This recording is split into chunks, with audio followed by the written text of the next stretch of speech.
Think we on.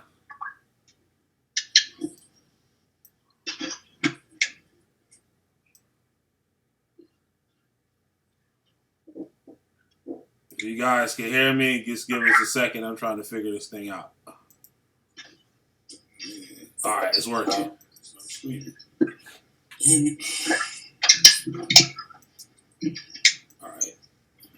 All right, we're live. Think we on.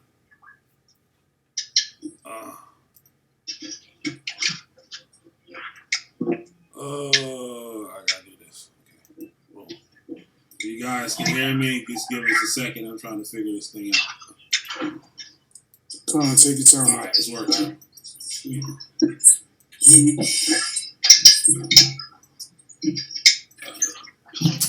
All right, we're live. Think we on.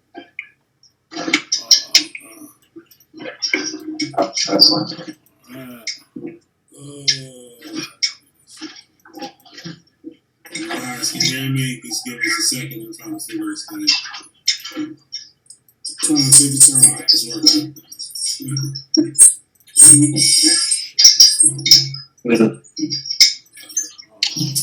All right, we're live. All right, there we go.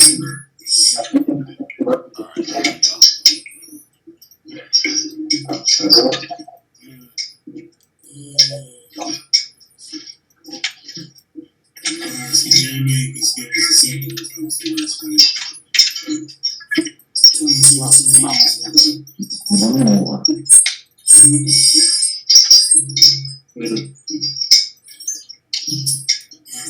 I don't like the way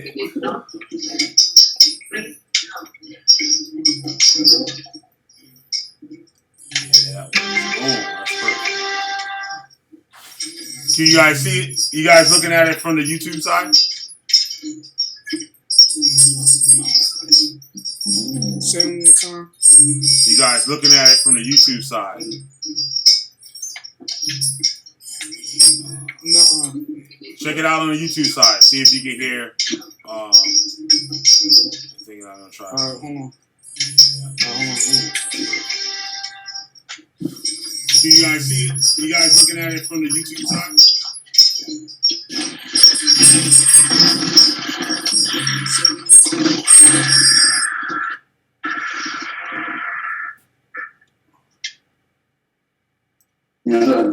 Oh, I gotta look in the chat. That would have made more sense. Hey, yo, that thumbnail crazy. That thumbnail wild, bro.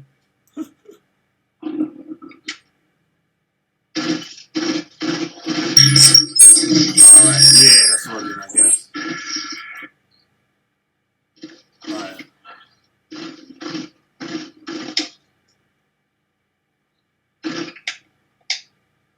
Alright. 3 watching. Can you guys hear me? You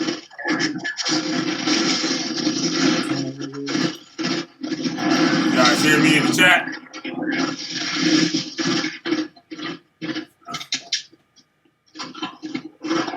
Chris, I hate when you stick, so you know how to meet your man. Chris, what you blending up over there?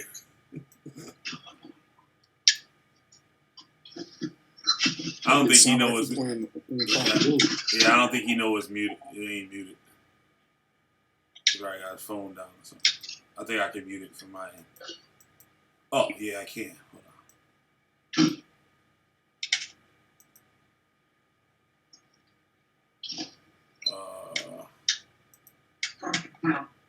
Thought I could.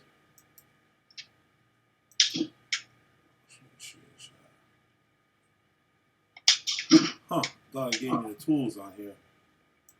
I can't mute them? That's crazy.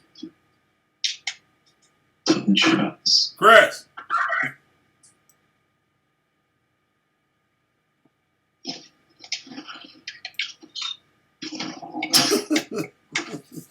He's over there cooking something. A live cooking show.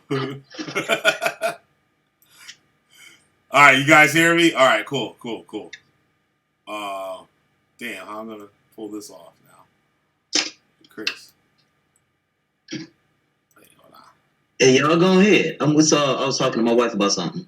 Oh, all right. Nah. I didn't know if you knew you was making mad noise. It sounded like you was shoveling snow and whatnot. But yeah, we're already live. We're already live. Check out the on the YouTube end, Chris. All right. So what did he do? So what did he do? Did he change the settings or something? Huh? What did he change the settings for the live? Nah. Look at it. You didn't look at it? Yeah, I looked at it. Yeah, it's going live. Nah, I'm using this other software. But anyway, let's get this shit going. Okay. All that shit. Let me just close up all this stuff out here. Yeah, that thumbnail funny as shit, bro.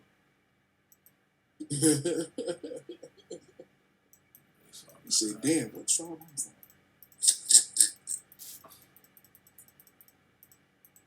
Damn, I just erased that thing I was gonna send you to. Damn. Okay. Oh well. All right. Get started. 1 second, people. 1 minute. 1 minute here. Okay. It's here.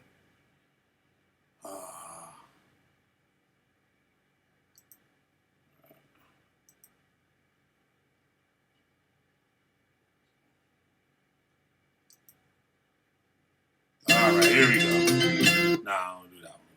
It's the wrong one.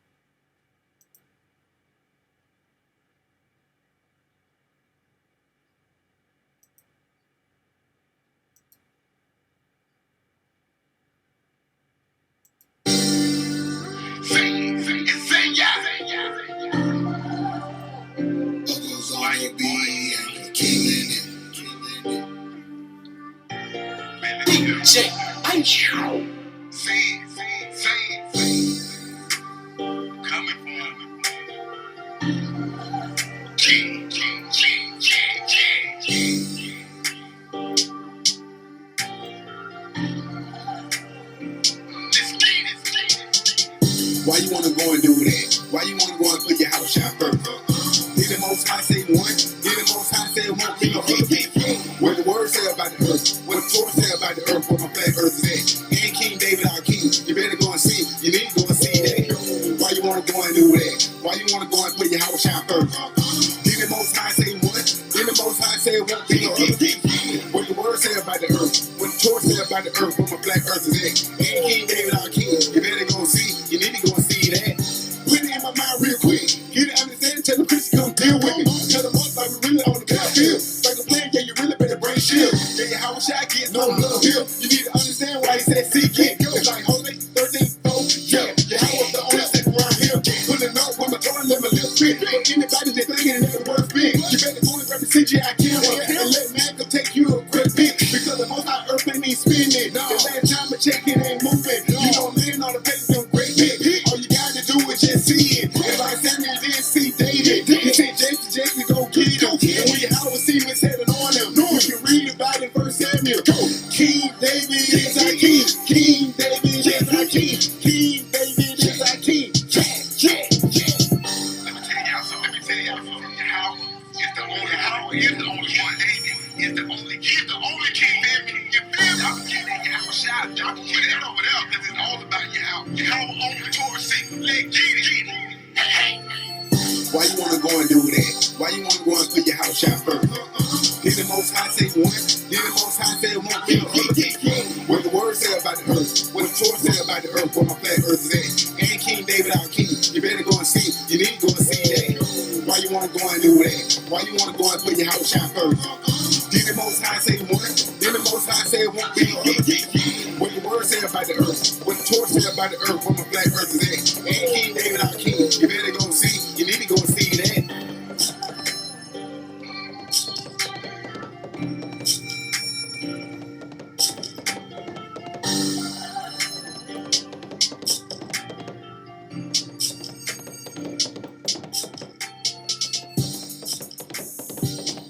Yeah. It's another TKR with your boy Killer B, the Witchfinder General.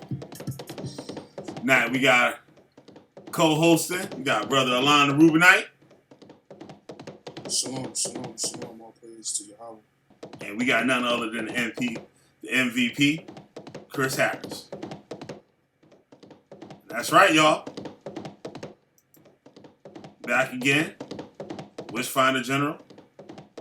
Y'all niggas got a wish? I'll burn their asses up. And we got a new system and stuff we're trying out tonight for the first time. Hope it goes well. Got me a little confused. So I'm going to be a little bit more confused than I am usually. But yeah, we're going to go over some current events and stuff. Some topics on Al-Azhar's 12 tribe chart. And we're going to talk about Hispanics and how they cleaved on to black people during the civil rights movement. So yeah, so we gonna get this thing going. Brother Lon, how you doing today?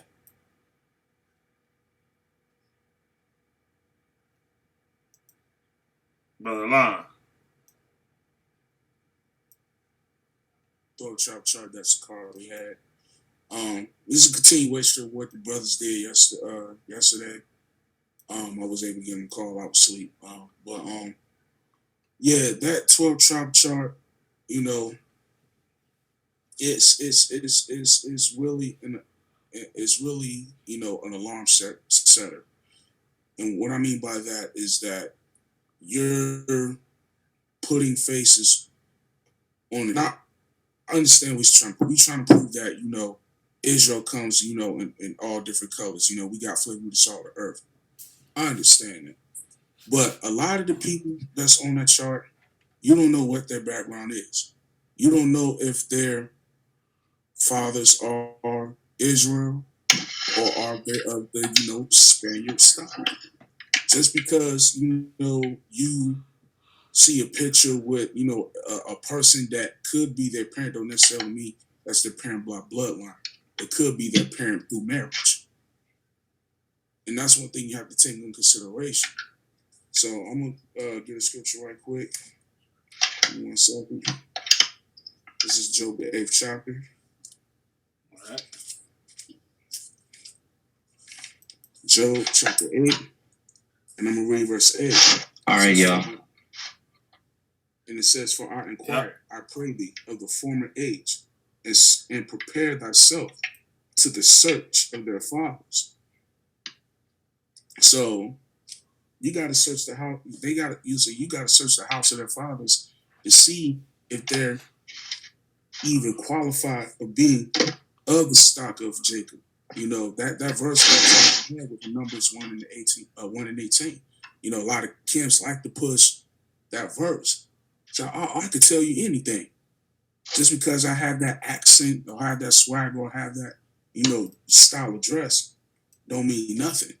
Hell, Eminem dresses and talks like an eagle, bro. But he... Hey, can I show y'all something? Sure. So... This is something I found when I was trying to study for it earlier today. Mm-hmm. Oh, man, I can't get a screen share going. Yeah, hold on. Yeah, go into the screen share. I'll get you in there. It won't let me. It won't let you? No. Well, the screen share option ain't up for me on here. Okay. All right. So I'm learning something else now. Hold on. So yeah, that 12 trap chart, you know, I understand it, but then again, you know, gotta tread with caution when you do that.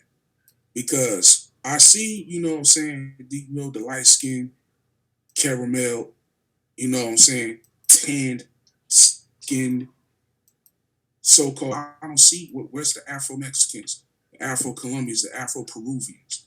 Where are they at on the chart? You showing us the native indigenous people, but what about those brothers and sisters that were scattered into those places too? You know what I'm saying? Like, for example, if anybody knows anything about Mexican history, they had a revolt back in the 1700s. It was done by a man by the name of Gaspar Young, who was a slave who escaped, you know, slavery from Haiti and eventually found way into Mexico. And when they was chasing him there, he got into it with the Spaniards who had occupied that land.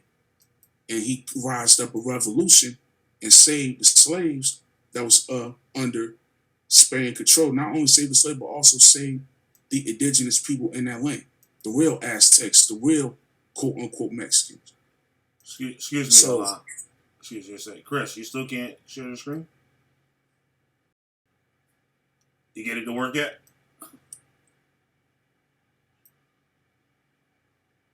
Chris? He up in the room still? I think he dropped off. Oh, he dropped off? Alright. Yeah.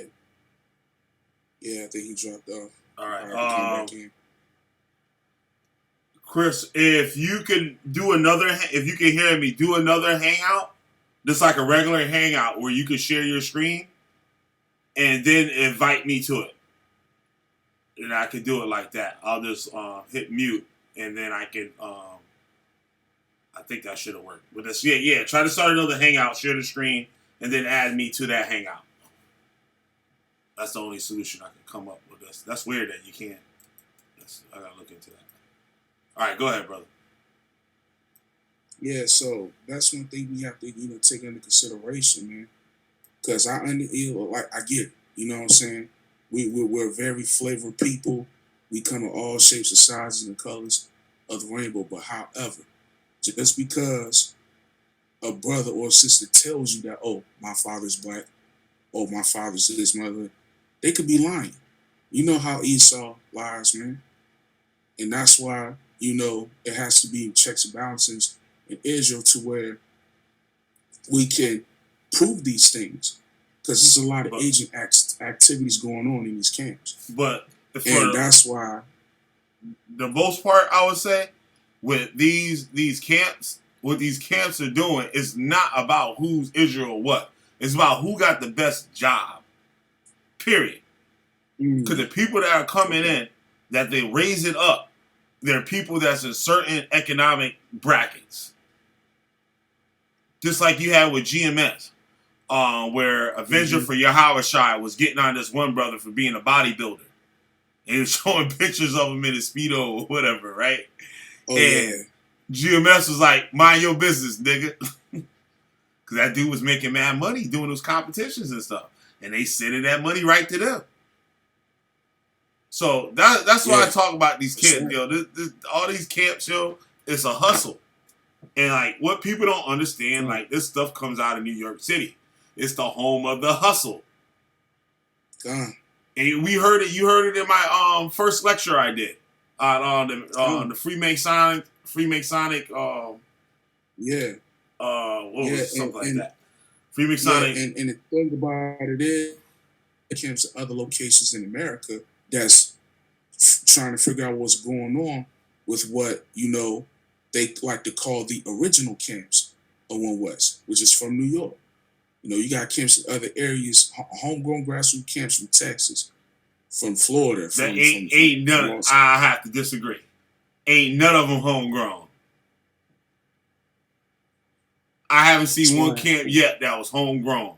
Started on their own with no influence of One West or no contact with One West. I haven't seen one yet.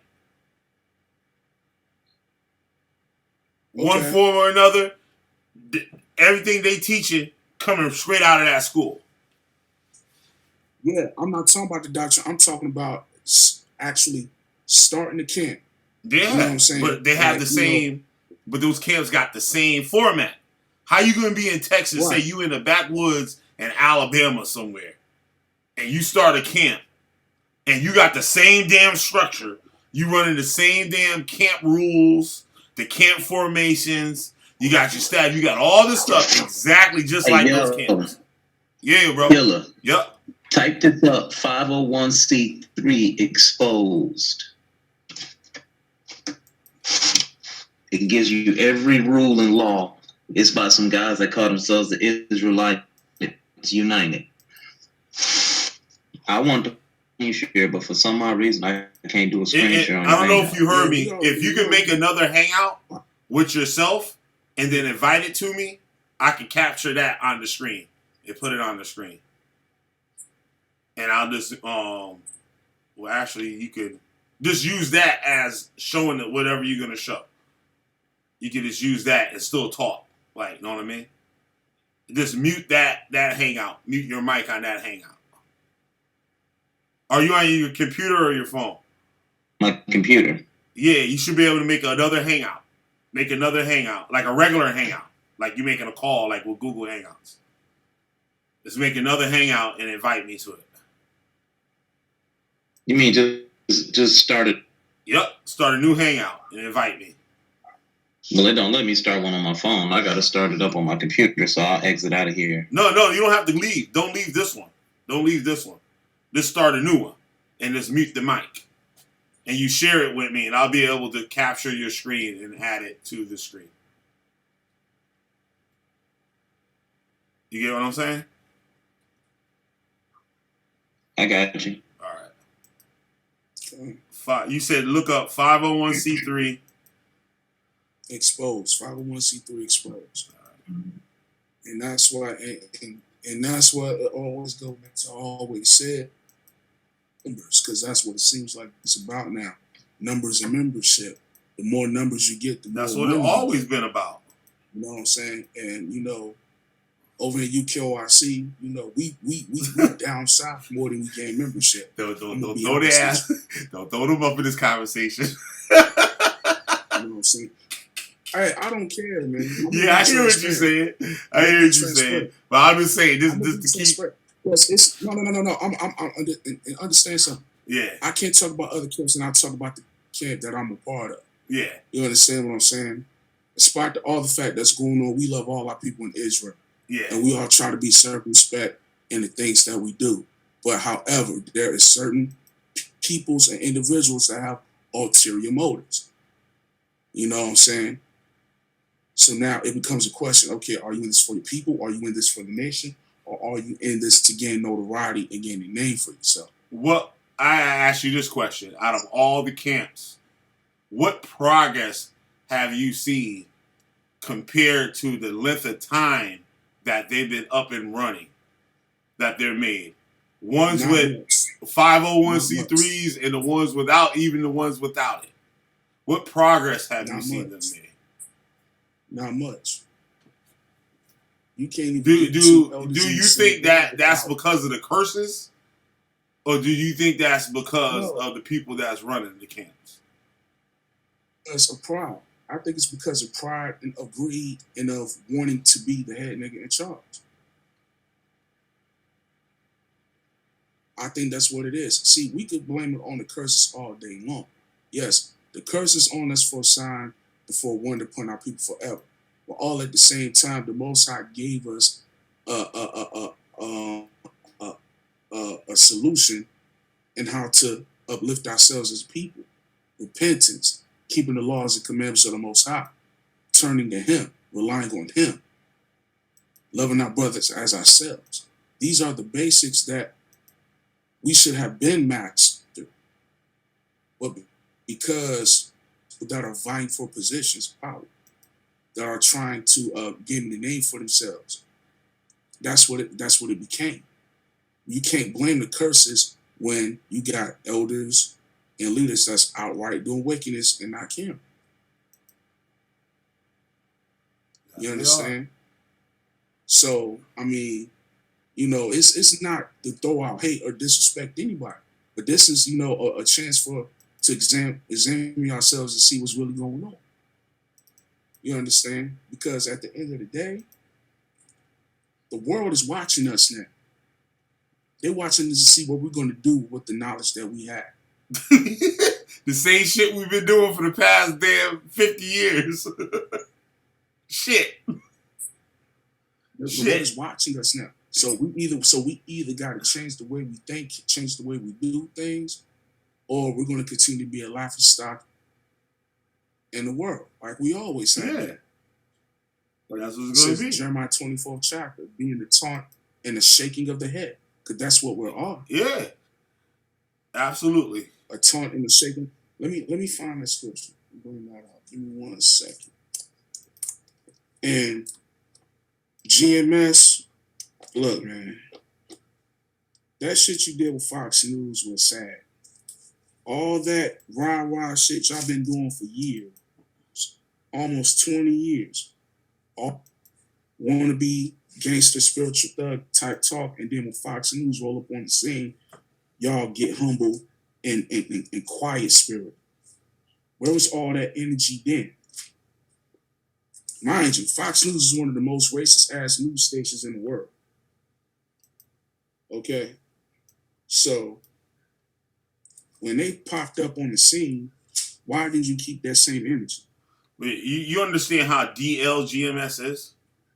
For them to get that is the one of the worst case scenarios for them. They get that coverage. Now people are going to be looking at them as the organization. The hell with what they're doing. The people that's watching going to be watching the organization, not the people. The organization. Where they come from. Where does money going? Right, exactly. Where does money going to? You sit into this tights. Now check this out. And it's not an organization. Right. It's a couple of niggas getting money. Right. Now, check this out. This is Jeremiah 24. I got the thing pulled up, Chris. Are you ready? Jeremiah 24 and verse 9. And it says, "And I will deliver to all the kingdoms of the earth for their hurt, to be a reproach and a proverb, and a taunt and a curse in all places whither I shall driven them." So anytime when we act, outside of what the Most High told us to do, we become a taunt. I think it's one scripture, I gotta find it. It says that we become a shaking of the head. Like, look at these goddamn niggas. And we supposed to be men of the Lord. We supposed to be men of understanding, as it says in Proverbs. But yet, we can't even follow the simplest commandments of how to deal with each other. But you understand that people have been going through this for 20, 40, damn 50 years. Right. They've been doing this. They've been doing the same shit for 50 years. The same shit. Right. No different. No progress. It's just the hustle being played over and over. It's like a Judah Nazareth.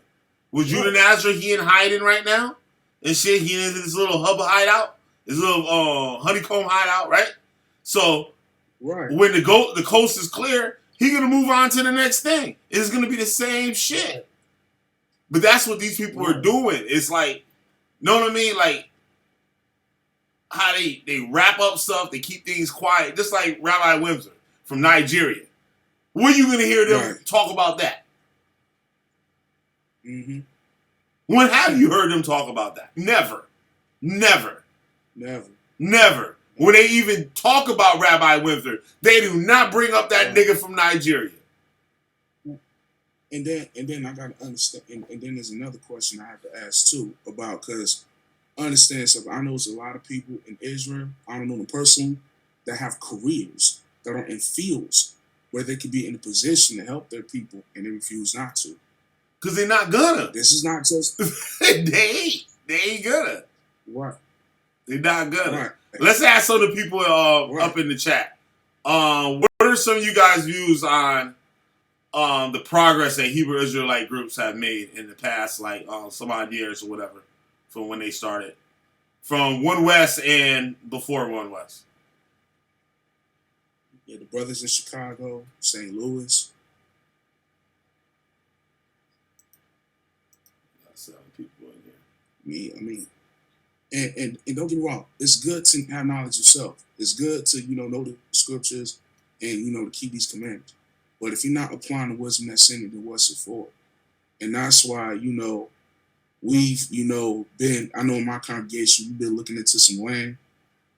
We've been looking into some, business, ventures. We got brothers in the congregation going back to school. One brother, he going to get his law degree. Another brother, he switched his major from journalism to doing psychology. We got a sister. She trying to go get her master's in psychology because a lot of our people is mentally damaged. And a lot of our people don't understand the laws of the land. So they need lawyers and legal advisors, at the table. You understand? We got brothers that's, NRA instructors in the camp. So it's like we got to come together with the skills that the Most High has given us, man. So are anybody doing any courses? Say what? Is there anybody doing any courses? Like structured courses for the brothers? Like, you know what I mean? Because just like IUIC, plenty of talented people in there. Right. Exactly. We had a whole bunch of talented people. But how many of those people could honestly say where they use their talents that they benefit from it? Exactly. They say, oh, it's for the truth, brother. It's for the truth. Don't worry about getting paid. It's for the truth, brother. That's just bullshit. Why they collected all the fucking cash and ain't nobody getting no bread. Exactly. Nobody getting no bread. That's kind of messed up. And that's why it's messed up. It's not like they don't realize it. It's not like they don't realize what they doing. They know what they're doing. They don't care. Because people wrapped up in the camp life. They wrapped up in that. And this is why I say, I say there has to be accountability established again once in Israel. What they have to do, they're going to have to stand up. Like the damn Witchfinder General, goddamn it. And look at these camp leaders, be like, yo, motherfucker, like, yo, get your shit in fucking order. Or we gonna burn this motherfucker down. Straight like that. Get this shit in order. People giving their tithes money every damn week. People giving their offerings and donations. All that shit. And what they doing? Shit. It's even worse with the Christian church. They getting even more bread. They'll throw out a couple of bones. They'll have a supper program or like food pantry or some shit like that. A damn Alcoholic Anonymous or something up in the damn church. Right. These niggas ain't got shit for nobody. Right. They ain't got shit for nobody. Right. And you go there, you can't even ask some niggas for $20. Right. Nah, brother, I don't got, we helping out a lot of, where are those niggas at you helping? Oh, we got these brothers in this other state. Yeah, it's always another state. You know how many times I heard that? Be like that. Nobody, how many times and how many different groups I heard say that shit? Run the same game? Right. And you supposed to sit there and think shit gonna get better. No, it's not.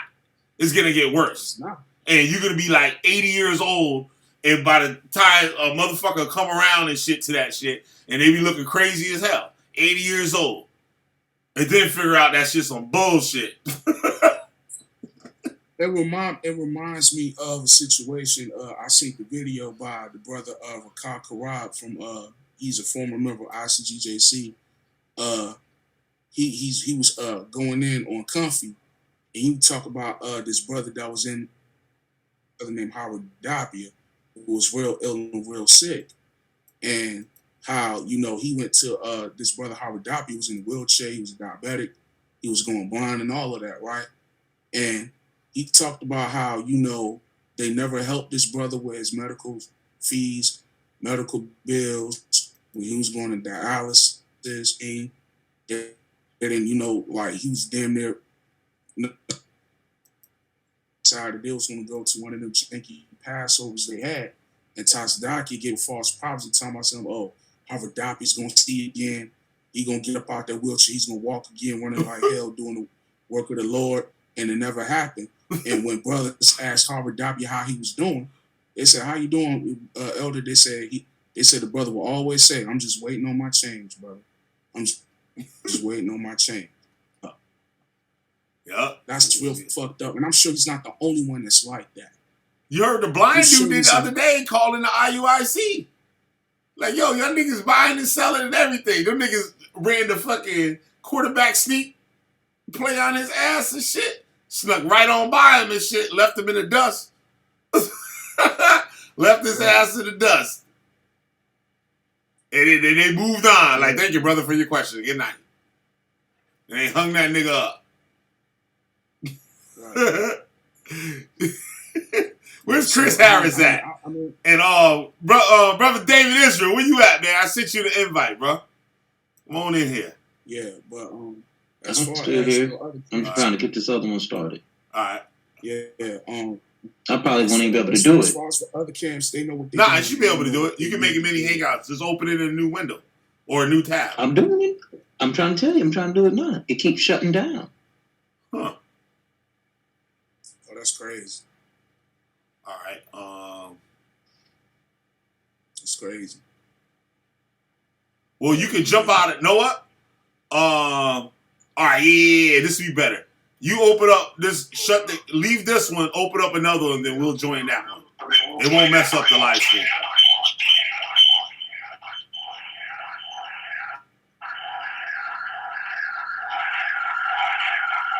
That's weird as hell, though. You can't. All right, somebody gotta mute their mic. Sorry about that, y'all. Just take. All right. Yeah. So you want me to open up? Open up the Hangout? Yep. All right, let me get it started right quick. Sister P. Yeah, you're right. I said, look how Comfy treats his people. He don't give a fuck. Wait a minute, y'all live? Yeah, we live. It don't even say it's live on my side. No. I don't have to do the Hangout on air through YouTube. I just got to make a Hangout, and then it runs through this OBS. That's why OBS system. I can't do nothing in. All right. I see what you're saying.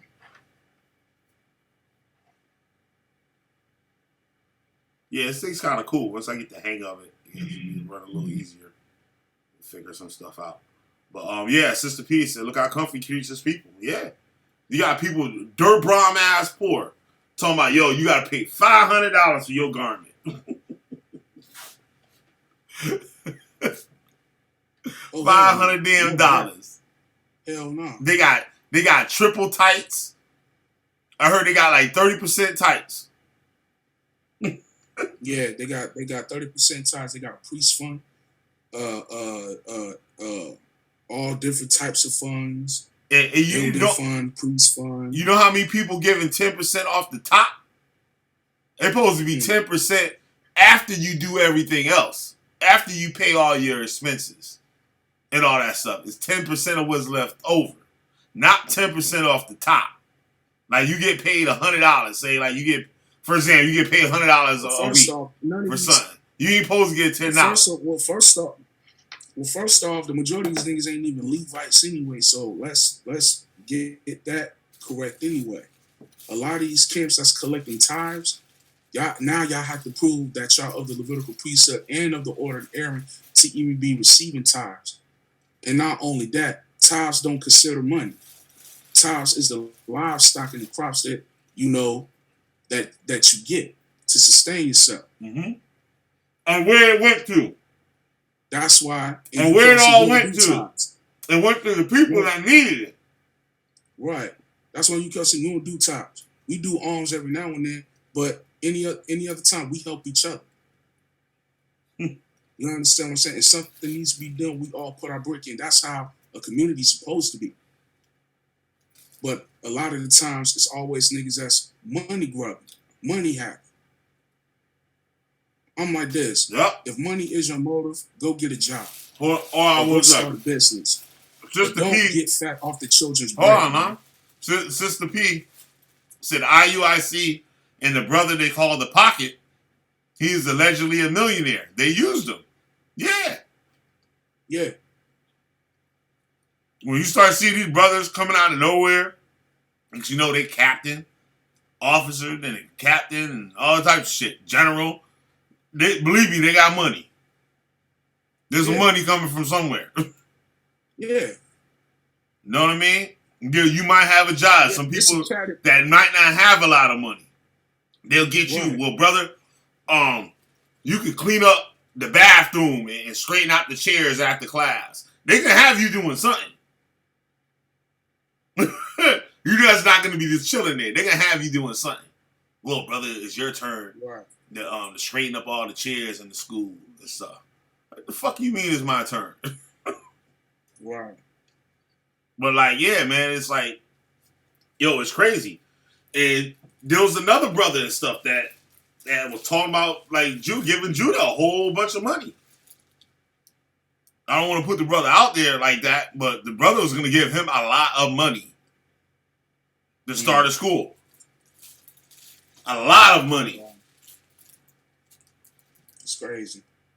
I don't know if it was discussed with him like that. I don't know the details of it like that. But I'm gonna tell you a war story that my elder told me when he was back back in IU, and he told me how that wasn't paying any tithes or whatever. They would get fronted out in front of everybody, in front of the camp when they had a meeting or a council. Yeah, scare tactic. That's cult shit. But here was the thing. When the deacons came down and started fronting niggas off in the camp for not having money, the whole time you had officers and captains in that same camp that weren't even giving no money their damn selves. But they digging in the soldiers and the brothers' pockets. Yeah. It's a hustle, bro. It's a hustle. That's why I'm sitting there waiting for people to wake the fuck up. So he said when he started UKRC, he wasn't gonna do that. He said if people was gonna give alms, they give what they can. It ain't no pressure. If you have nothing to give, all praise to the Most High. Just give your time, your dedication or whatever. If you need help, say you need help.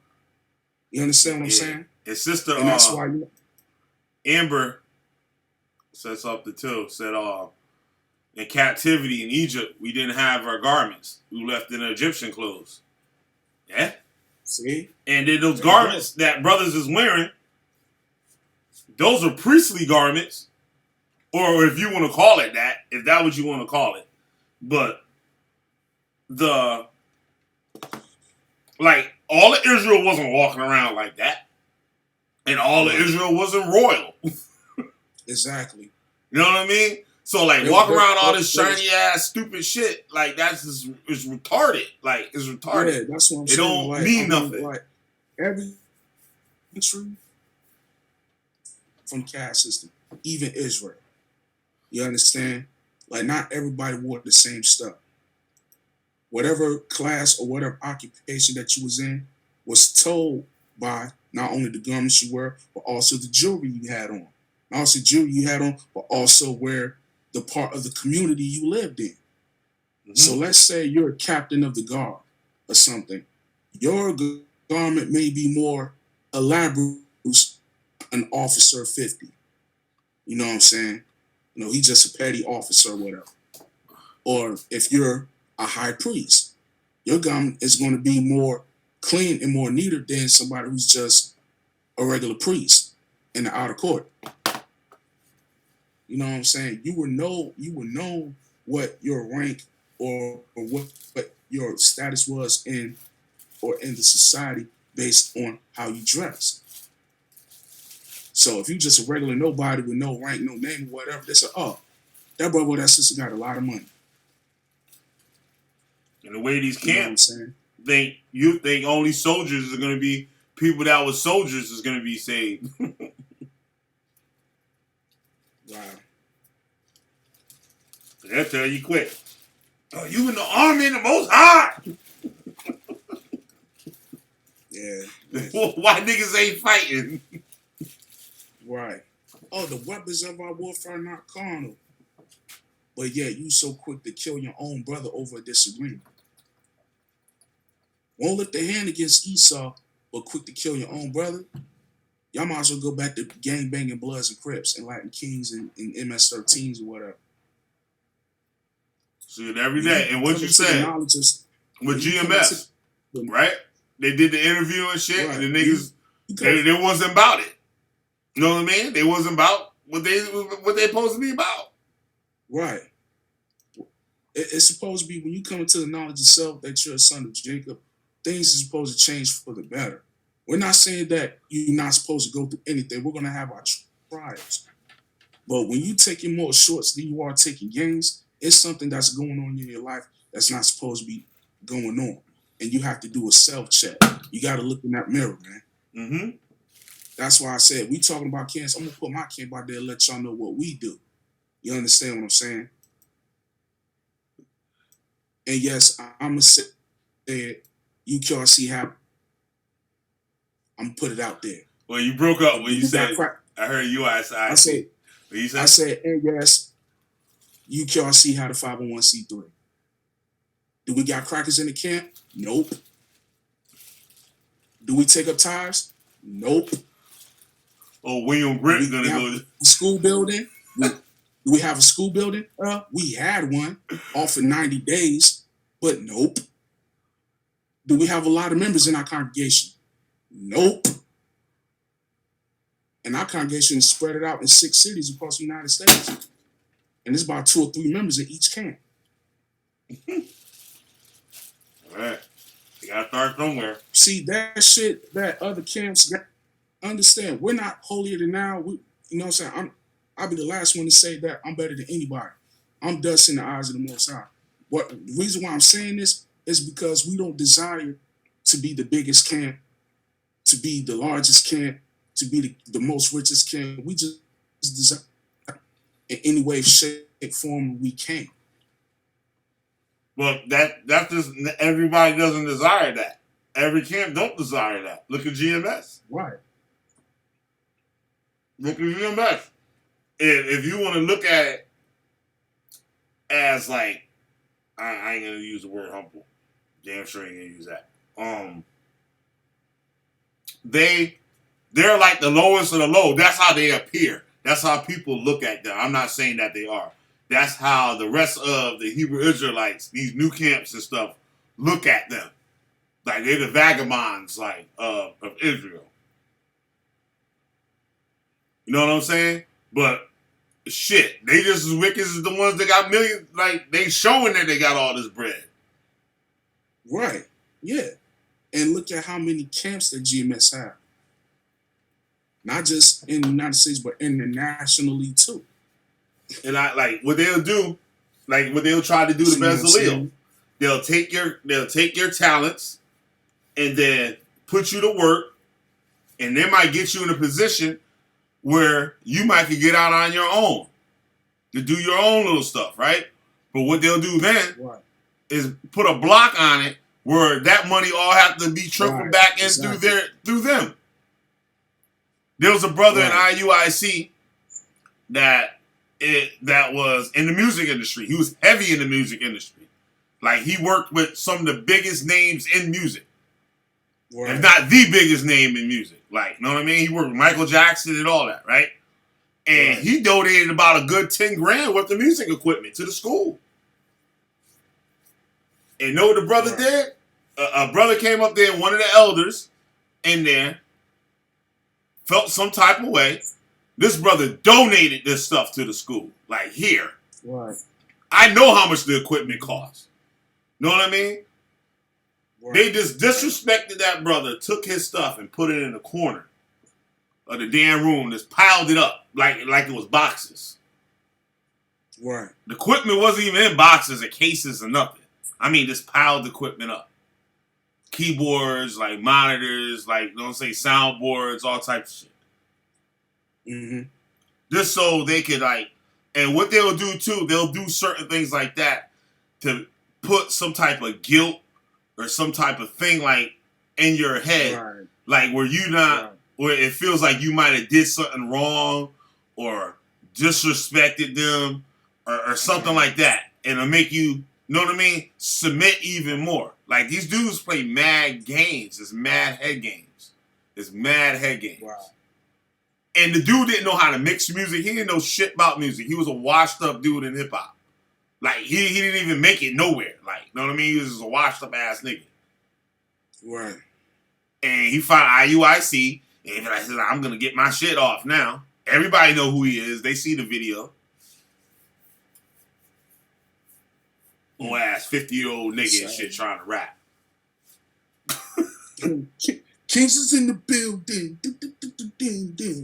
I mean, it was disgusting. The things I seen in it. Floor. Telling brothers what woman he could talk to and which one he can't. There's one of the young brothers in there was talking to a sister in Chicago. They were telling him he can't talk to her no more. That his mind not ready. I'm like, what the fuck kind of shit is this? Wow.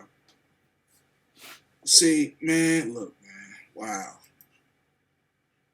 I got to pull it in now. What scripture is that? You understand what I'm saying? What scripture says that you can take advantage of somebody if they have a lot of money or have clout in the world? Show me. Can somebody show me, whether you Old Testament, New Testament, whatever? You said they'll tell you it ain't in the law. If it ain't in there, ain't no law. I don't act like I ain't heard that before. But if it ain't in the law, it ain't no sin. I heard that plenty of times. Yeah, let me bring it out, man. I got you, man. How my chat doing out there? How my chat doing? Let's see here. Let me bring it out. Leviticus 19, man. Leviticus 19 in verse 11, and it reads, "Ye shall not steal, neither deal falsely, neither lie one to another." That's pretty much more, cut and dry. Let me get verse 13. "Thou shalt not defraud thy neighbor, neither rob him. The wages abide with thee all night until morning." Yeah. You ain't supposed to let the sun go down on it. So if you get a brother to do a job for you, and he gives you a price of how much that job is, by the laws of the Most High, you're supposed to have his wages ready when that job is finished. Yeah. When you do a job, roofers are good for that shit. Yeah, invite somebody asked me, like, "Hey, you want to help me do this roof?" I want to punch them in the face. Roofers, they like to get the money for the job because you got to get the materials and all that stuff. And you don't get paid always all the time, like all up front. Right. And sometimes the job runs over. Where now you got workers, you're not paying the workers first. The worker's supposed to get paid first before you get it. Like, know what I mean? But that's the way they be doing shit. That's the way it should be doing it. Right. So for you brothers out there that got businesses that's trying to help your people, y'all gotta remember that scripture, man. Because what if that brother needs that money for emergency? Let's say the brother getting ready to get evicted. He doing a job for you. He's expecting that money after he finished that job that day. He's not waiting until Friday or wait till next Monday. No, you're supposed to pay him right then and there. Yeah. It's if you got it. If you got it.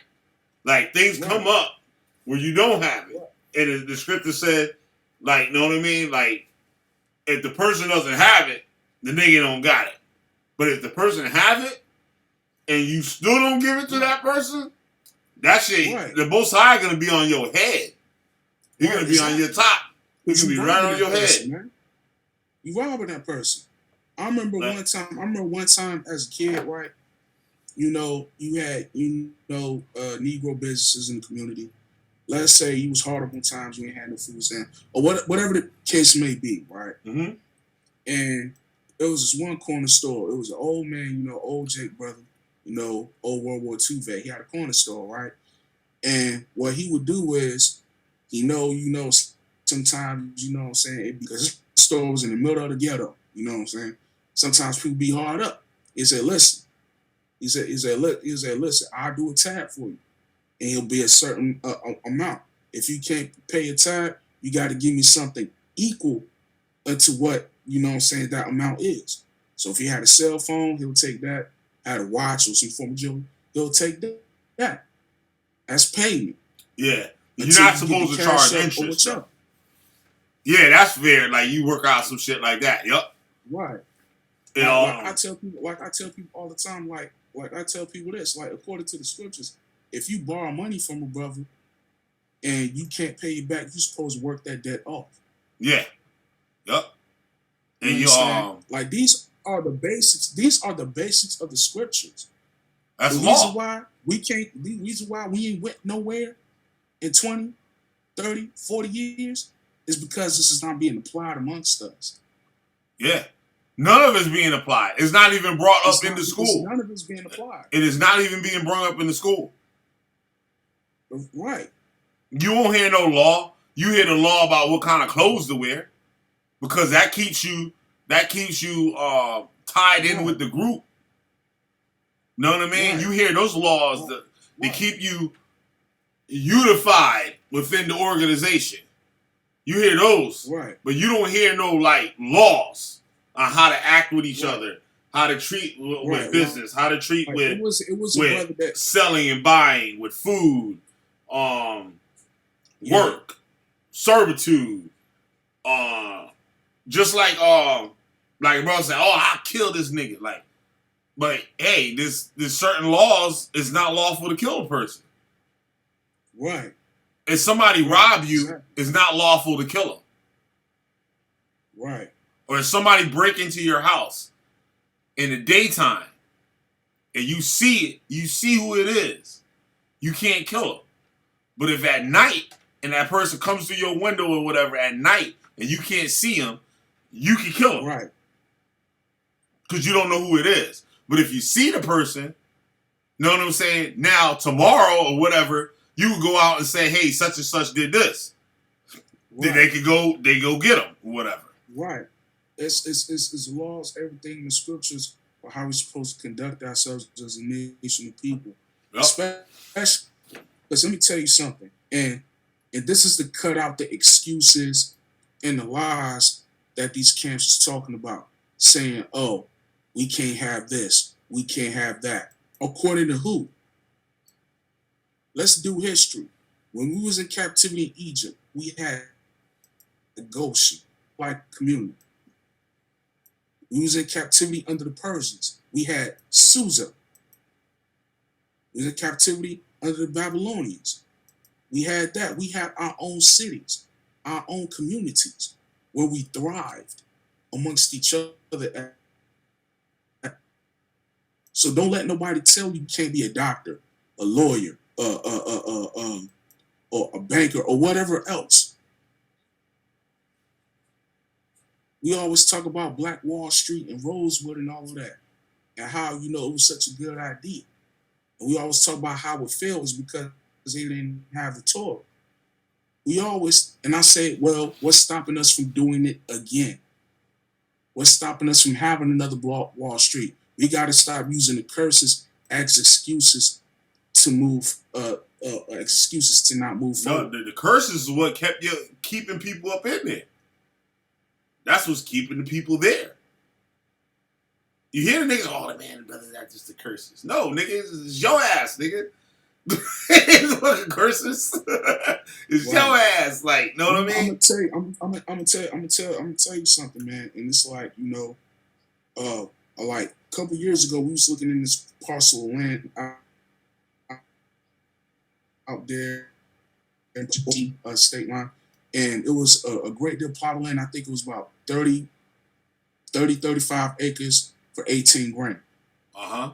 And the property tax per year was $200 a month, for property taxes every year. And we was trying to get brothers and sisters congregation on board. Let's put our, shekels together and get this land. And let's start, cultivating it, build businesses, whatever. You know what I'm saying? Let's do this thing. Let's be about what the scriptures say about. Nobody wanted to do it. And Esau ended up buying the land half the price to what was offered to us. But you know what, though? Esau's going to do something with that land. Look at this. Me and Chris Harris. Chris, where you at, man? Me and Chris Harris was talking about this, I think it was like last night. Like the whole Ghana thing, where people want to go to Ghana, right? Right. We go to Ghana and we'll build businesses and all this stuff. And like, no, nigga, because you ain't doing it here. Right. You ain't doing this shit here. Now, check this out. You gave y'all would have got that land, right? Who name would that shit would have been in? Hey. Who name it would have been in? And I'm not even going to put it out there like that. I ain't going to put it out there. If an Israelite group wanted to go buy some land, let's put it like that. Who name would that shit go in? That's a good question. I wouldn't even know.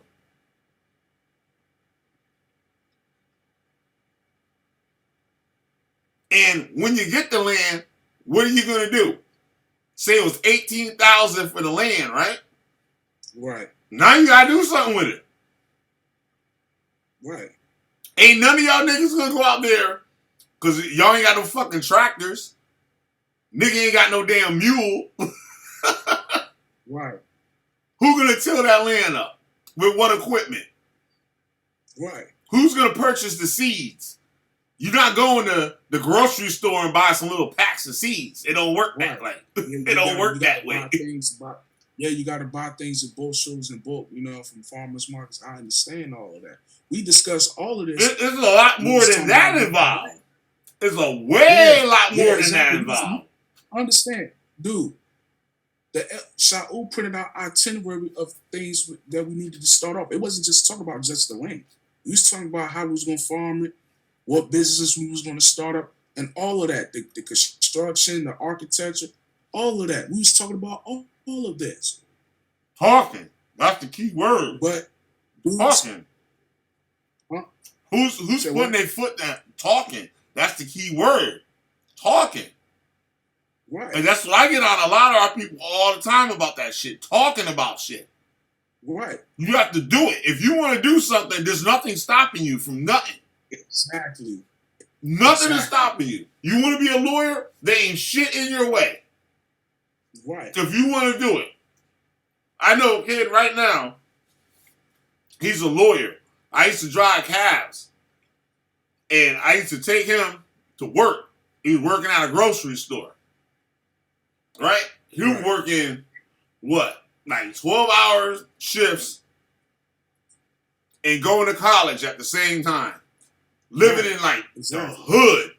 I mean, living in a horrible neighborhood. In a rooming house. A house with like 10, 15 other niggas in there. And they sharing the bathroom. Young black kid. Now he's a lawyer. And I was telling somebody the other day, niggas ain't got no excuse for doing shit. Right. It's impossible to go hungry in the United States. It's literally impossible. Impossible. Right. You got food pantries. Like you got saying that endeavor, like you know what I'm saying? Like we was talking about in that endeavor, we was talking about everybody got to put their brick in. This is a team effort. Yeah, so but they're talking about the white man on my neck. White man ain't doing shit to you. Nothing. Right. He's not stopping you from doing nothing. It's as simple as it's like it's fucking crazy. There's you can't go hungry in America. There's always there's something out there for everybody, for whatever situation they in. You can't afford an ID. There's foundation stuff that'll pay for you to get an ID, pay for you to do all types of shit. Like, you know what I mean? You need your medical records, or you need a certain court documents or something like that. They have waivers for people that don't have jobs. Right. They got now you can't go hungry. School. Anybody that's broke, ain't got no fucking job, could go to fucking college. Anywhere in the United States. Right. For free. For free. You might not can't go to Harvard, but your ass can go to college. You can go to truck driving school. Where I live, they got truck driving school, culinary, they got all types of shit. Right. Heating and electricity, all paid by the state. Free. You just gotta be a broke nigga. That's the only requirement. Right? You can't be working in no shit. You gotta be a broke ass nigga. And you get free schooling. And that's why it's like, man. And all the motherfucker gotta do is just look the shit up. Everybody got a phone. The state give everybody fucking smartphones now. Exactly. So what people excuse? Ain't no excuse, man. People just, Now, lazy. what's these camps excuse then? What's these camps excuse that's getting all this damn money? Right.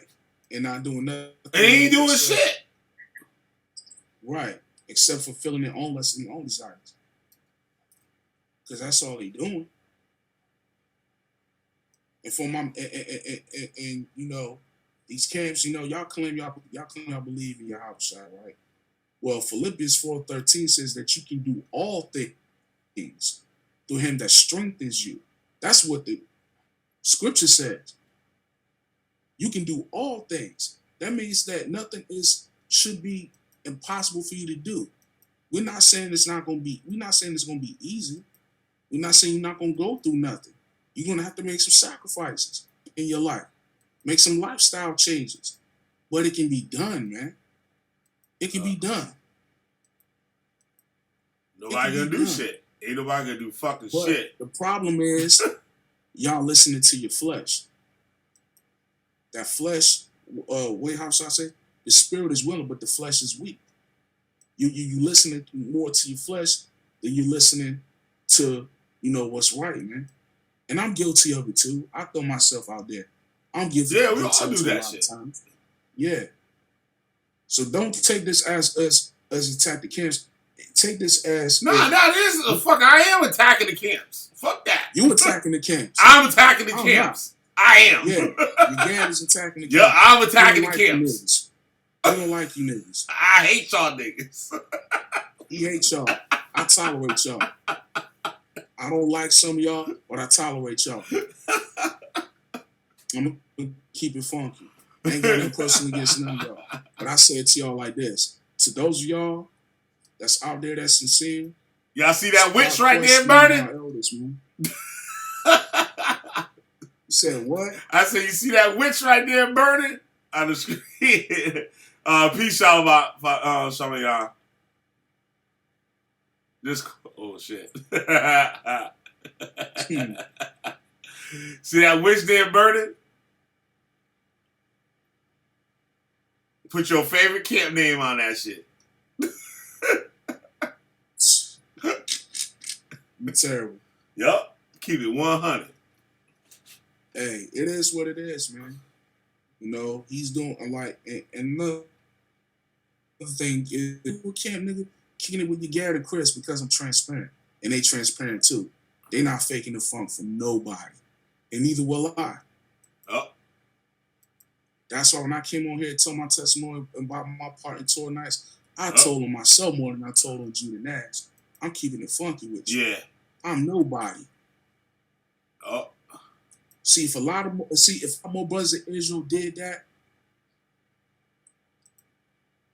a lot of the problems that we have wouldn't even be existing. Mm-hmm. If a lot of them would just be transparent, like for example, because let's say, all right, you want to start a game, but let's say you don't want to start a congregation, you know what I'm saying, for the sake of helping your people. You just want to start one because, hey, it's the newest hustle. It's what's in right now. Ain't but so long you can keep the facade up. Yep. Until the Most High expose you. Expose what you're going to do. Are you going to, admit your fault, confess your fault? Like, you know what? I was bogus as hell, and I'm in this shit for the money, and repent and keep it pushing? Or are you going to keep up the facade? A lot of these camps is trying to keep up the facade. Nate, Johanna, Tazadakia, Tahar, a lot of these brothers is trying to keep up that facade and feigning themselves as just men. To somebody on the outside that don't know nothing, they thinking, oh man, these brothers go hard. They about that life. But in reality, they wolves in sheep's clothing. They're the same type of characters Yahushua spoke against in Matthew the 23rd chapter. Chris Harris ass made the great escape. Right, man. Chris, where your ass at? So it's like, again, man, those who are sincere, examine yourselves. We all got to examine ourselves, look in that proverbial mirror and see what it is that we want. It's deep. And learn how to separate the two and differentiate between the two. Because because you want something, don't necessarily mean you need it. Yep. We got to learn to separate our wants from my needs. I want $1 million, but I may not need that. Because that $1 million could do me more harm than good. You see what I'm saying? Shit, I'll have to learn about I want that. a lot of things in life. I have to learn about that. I might have to learn the hard way. You know what I'm saying? I may want a lot. I want a lot of things in life, but that may not be the Most High's will for my life. That's why the scripture says, when you please, when your ways please the Most High, He will give you the desires of your heart. Yeah. Yep. It got to be according to what the word says. You understand? You can't come out here in any form or fashion. You understand? And I know it's too fad now to say, yeah, I'm an Israelite. All praises. Shalom. It's a fad now. You know what I'm saying? Yeah. It's a fad now to wear fringes and, you know what I'm saying? It's a fad now, but it's going to die out soon. Because the Most High is going to make that separation. It's those who's real and sincere from those who's faking the fun. And we're going to see in the end who's really about this thing. Yeah. We're going to see in the end. You got these dudes in Israel who so starstruck at some of these celebrities finding out that they Israel. Jay-Z know he Israel, but he wicked as hell. He don't give a shit about the movement or the community. Nas know he Israel too. He don't care. Cause you know that shit bullshit. Those camps is bullshit. They grew up seeing that. They grew up from young kids seeing that. But they not with it. Yeah, because they know that shit is fucking hogwash. Because they grew up seeing that. They grew up with it. Just like how Josh was saying, like, he was talking like with hip-hop music. Like, me and Josh, we listened to a certain era of hip-hop music that was so unique. It's more unique than, like, anything that's ever came out. Like, know what I mean? And we grew up on that. So listening to other stuff is like, damn, like, where's the substance in that? Like, exactly. You know what I mean? It's like, it's like they're around the 5%ers. They're around the Ansars, the Nuwapian, the whole Ansar and Nuwapian thing. They was around the Black Hebrew Israelites. Yeah, all of those groups, man. Yeah, man. It's like a good example that I always hear about, the brother Killer Priest. Yeah. You know, from what I heard, he used to be part of GMS back in the old days. Yeah, he used to go to UPK too. He used to go to One West. Where is he now? Why is he not still around those? Because you know that shit's fucking bullshit.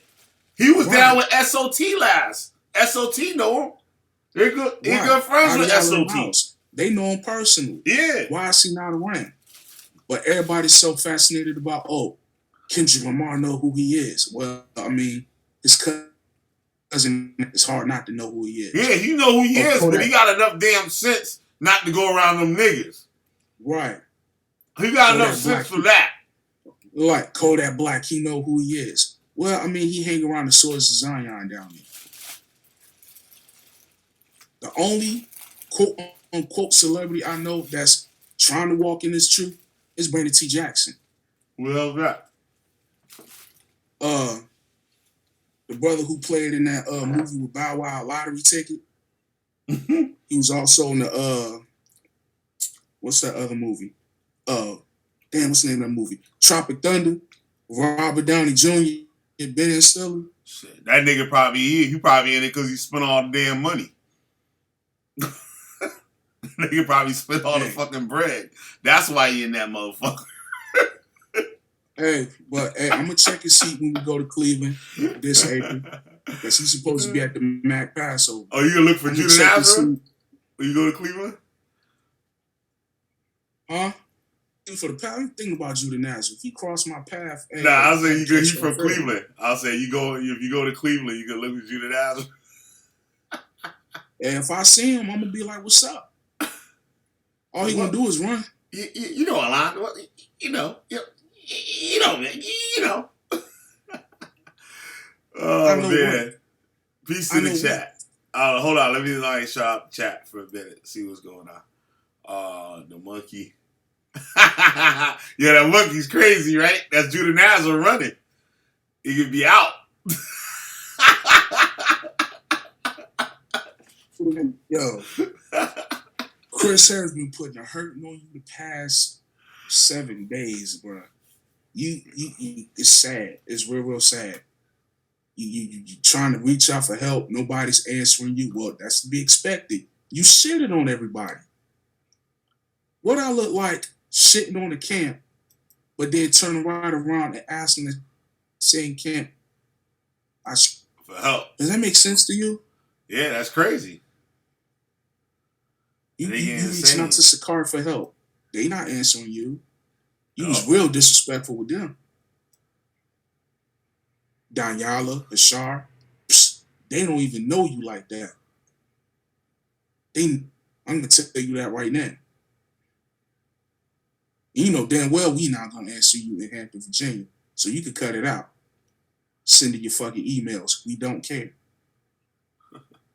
Shout out got yourself into this mess. Get yourself out. Simple as that. Anybody got any comments? Anything you guys want to ask us in the chat? I see Table of Kings, Fall of Babylon. And then Thaddeus. Did that dude just quote Paul? Yeah, probably. Shavia, peace. Solomon Campbell, peace out to you. Secret. When you want to come on, bro? He said, nah, I whip these niggas' ass in the chat, though. Yes, I quoted Paul, so what? Was he say the truth or was it not the truth? See, I'm getting sick and tired. Fire. It's not a secret that I'm a Messianic. It's not a secret I subscribe to the New Testament. It's not a secret I'm in the camp. It's not a secret. You don't like it? Oh, well. That's it. But I'm not going to go back and forth with you. If you keep the law, statutes, and commandments of the Most High, you still my brother. This is doctrine. Simple as that. Yeah, everybody got to do them. That's how it goes. Table of all. Yeah, get that. I quote Paul. Yes. And who's Paul? Paul was man just like in Can men talk? Oh, man, it's World of Blacks again. What's up, World of Blacks? Oh wow. Can men talk? Like, what that supposed to mean? Like, what are you trying to say?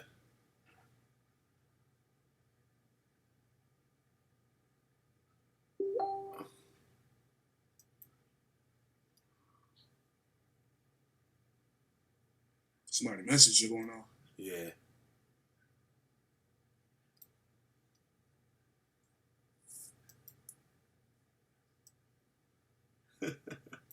Yeah. Shout out to my boy Chris Harris. Shout out to the whole Tour Nights Massive. Got brother Josh. Sister Amber in the chat, holding it down as always. Shout out to Sister Amber, our lovely moderator. Of course. You gotta hop up on here, sis. Shalom to the rest of the real Torah Nights. Lamar, the brother Yim, Josh, Amber, Sapara,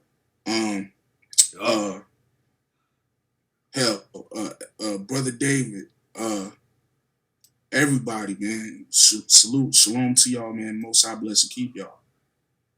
You know what I'm saying? Continue to do what y'all doing, man. That's one thing that's lacking is our faith this week, you know. And when I mean our faith this week, I mean it's not a you know, question of do we believe in the Most High? Do we believe in the Most High that He will be faithful to His promises? Because I see a dark cloud over the so-called Israelite community. And what's happening is a lot of people are in the spirit of doubt. They're in the spirit and they're questioning, you know, if I even want to continue in this thing because they see more foolishness than they see positive. So I understand, you know what I'm saying, your pain and what you feel. Mm-hmm. But you got to understand, you got to seek the Lord for yourself. Yep. You can't seek the Lord for seek out your own soul salvation with fear and trembling. Nobody can get you, can save you. You know what I'm saying? You got to go to the Most High, man. Yep. You got to seek out the Most High for yourself, man. Stop looking to these elders. They're just men. They're just men with titles. They're not the deciding factor of eternal life. Their job is to teach you in righteousness and sincerity. And if they're not doing that, then oh well. You got to ask the Most High for understanding and clarity. I'm to the point now where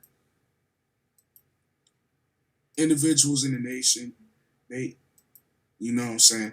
I'm to the point now where they have to renew their faith.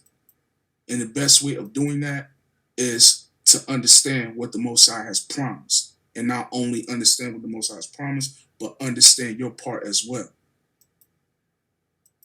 James, the 2nd chapter says that faith that work in. Abraham was considered righteous and had faith in the Most High by his works. He did what the Most High told him to do. Moses, he was considered faithful to the Most High by his works.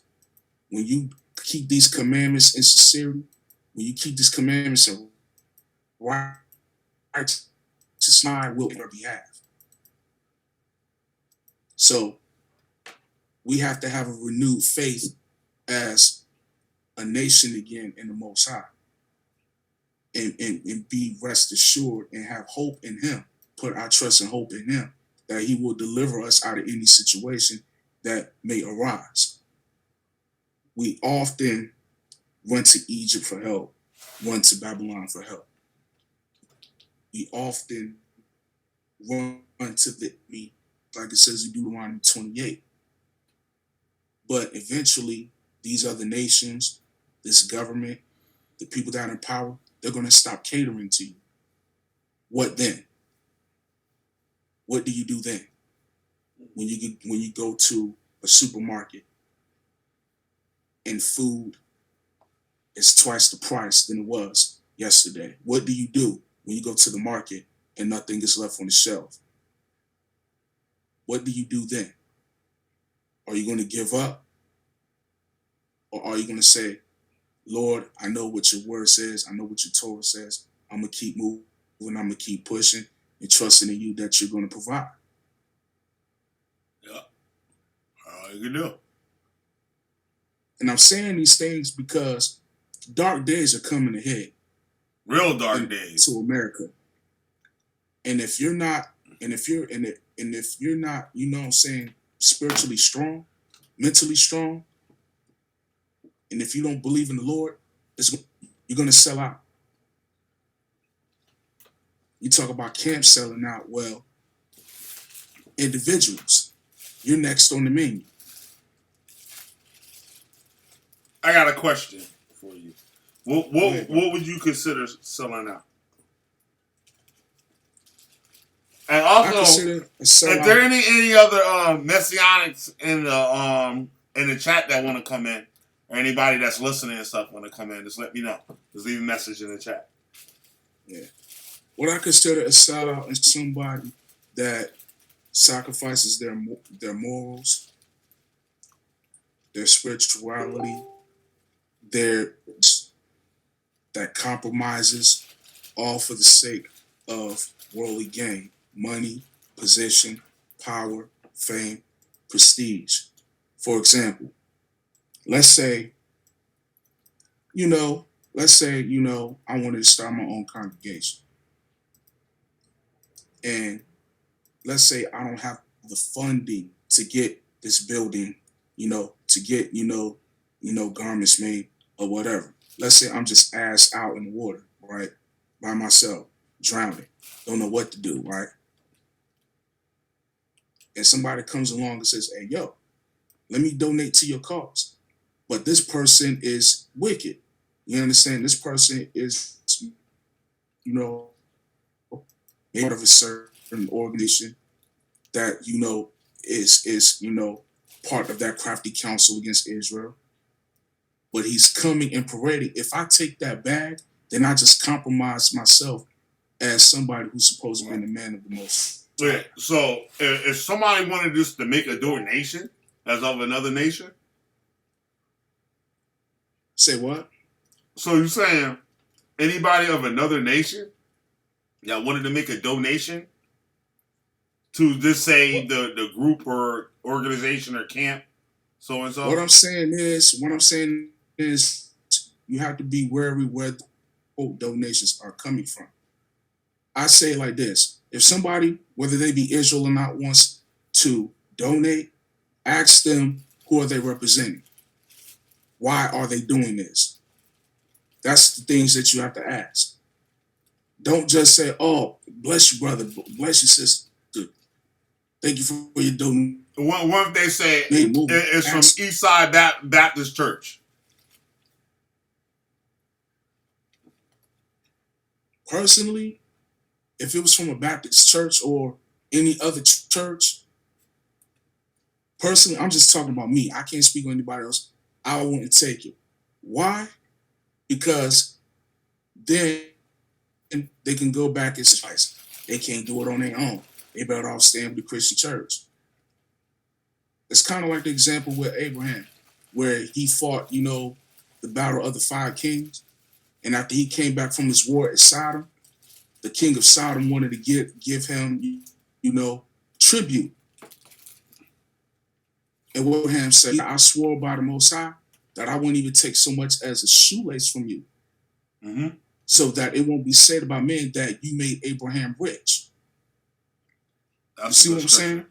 That's an example of our forefathers. Mm-hmm. So if you want to take a donation or anything or receive donations, just be wary of who you receive it from, because that person that may be giving donation may not be giving it in a righteous intent. Yeah, you understand what I'm saying? But just like I told you, I would think with that scripture too, that stuff would be that's more of like a deal than actually just giving money or just giving something to somebody just to help them or whatever like that. But yeah, like they said, like be wary when you sit down with like rulers and stuff and what you eat, right? Because they'll watch you. They're watching you, seeing if you a greedy ass nigga or whatever. Like, you know what I mean?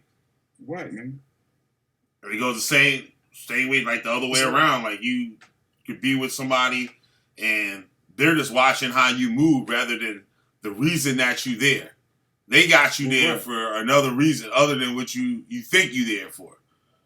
Where they basically just be watching you to see what your character is. And then, like, you know what I mean? They make a decision on what they're doing or whatever, but you thinking you're just there because they need you or whatever and stuff like that. But, yeah, but like donations and stuff, if somebody come, if it's a camp like on the street and somebody like, hey, I like what y'all doing here, take a donation.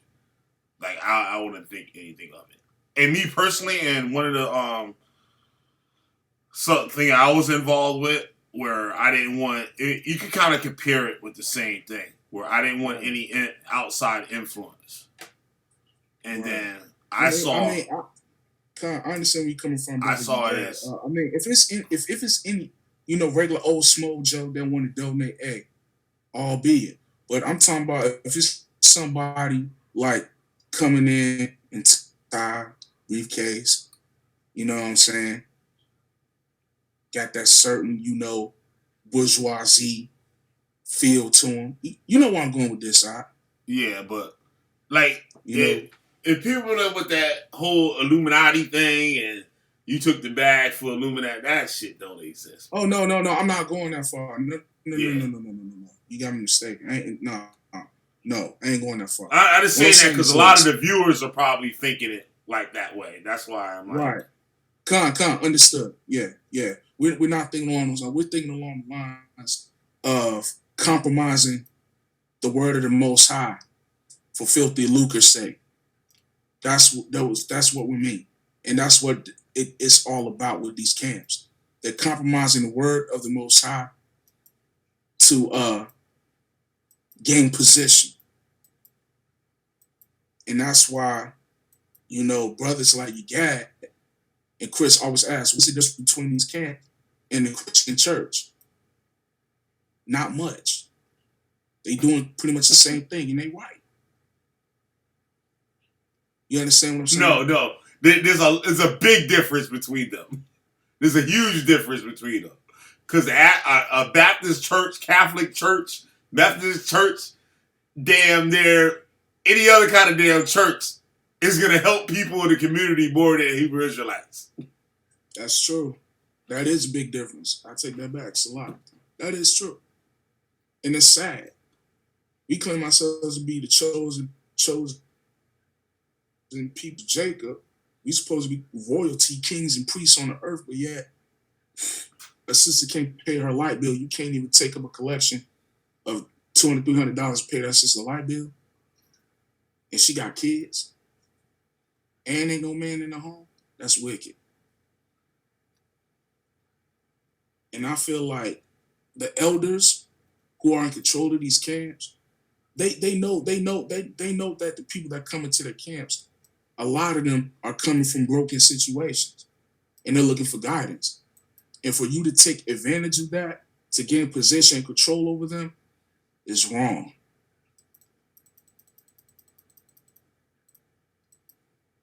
But again, y'all don't care. Y'all letting that money to talk. So I get it. All I gotta say is this: may the Most High judge you according to your works. Outside the cube up in this mug. He's outside the cube. Yeah, what's up? Shalom, Yakwa.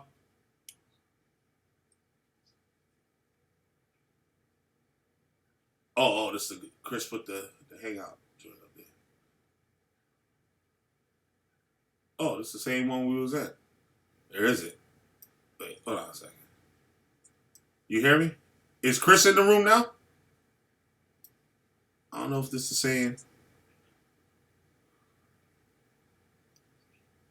This ain't the same hangout, is it? It's got me confused now. I clicked the. Wait a second. Or he's still trying to work on trying to get screen shared. Nah, shit, bro. Oh, I guess I'm in. It's the same hangout, I guess. So you still couldn't share his screen from your hangout? Right. Nah, I'm trying. What the? Let me see what's going on here. Oh, okay. I still got my monkey on the screen. Hold on. I take the monkey down.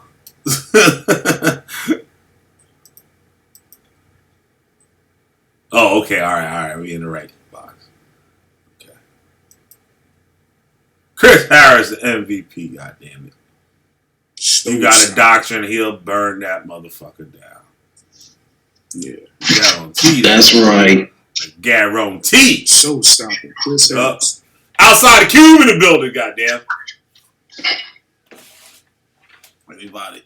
Don't let him in, goddammit. Don't let him in the room. Oh. He said he ain't starting nothing. Shout out to Outside the Cube. He said anybody see guy, he owe me $5. Hot damn. Don't let him in the room. Q will come in here starting all type of shit. We need that tonight, though. We need that tonight. Yeah, I'm gonna go on mute. I'm gonna let Chris take it away, man. I might hop off and just watch the broadcast. All right, bro. I appreciate everything, bro. It's always a pleasure coming up here, dialoguing with you brothers, gaining wisdom, learning new things. To the rest of the people in the chat, we all we got. One body, one spirit, one mind, man. Put Yahweh first. When you grip, you fronting, man. You fronting. What up that new avatar, yo? You supposed to keep it on it.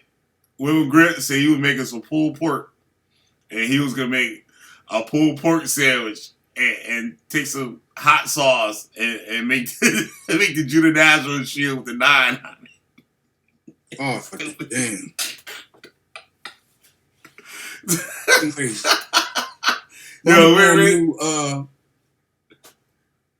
gonna go on mute. Brother Chris Harris, MVP, the showstopper. You got the floor, man. Nah, man, I ain't really got much to say. That all I got to say is Kanala while still running, answer some questions, still running to certain psalms and scriptures, trying to prove that temple man bullshit doctrine that some white man had made. I'm gonna agree with Q tonight. I'm gonna agree with Q tonight. That God they serve is the white man, flat out. Oh shit! Only by D-Lo. This wickedness on us. Why not say God is the problem? That's where they got that. This is the shit. white man who hates us only because God told them to. That's a camp question right there, goddamn. That's a camp. A line supposed to be on that one. A line stood up in here. Con, what's going on? Outside the cube said, if God brought all this wickedness on us, why not say God is the problem versus the white man who hates us only because God told them to?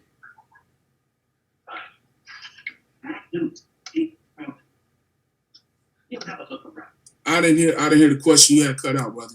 Oh, okay. Outside the cube said, if God brought all this wickedness on us, why not say God is the problem versus the white man who hates us only because God told them to?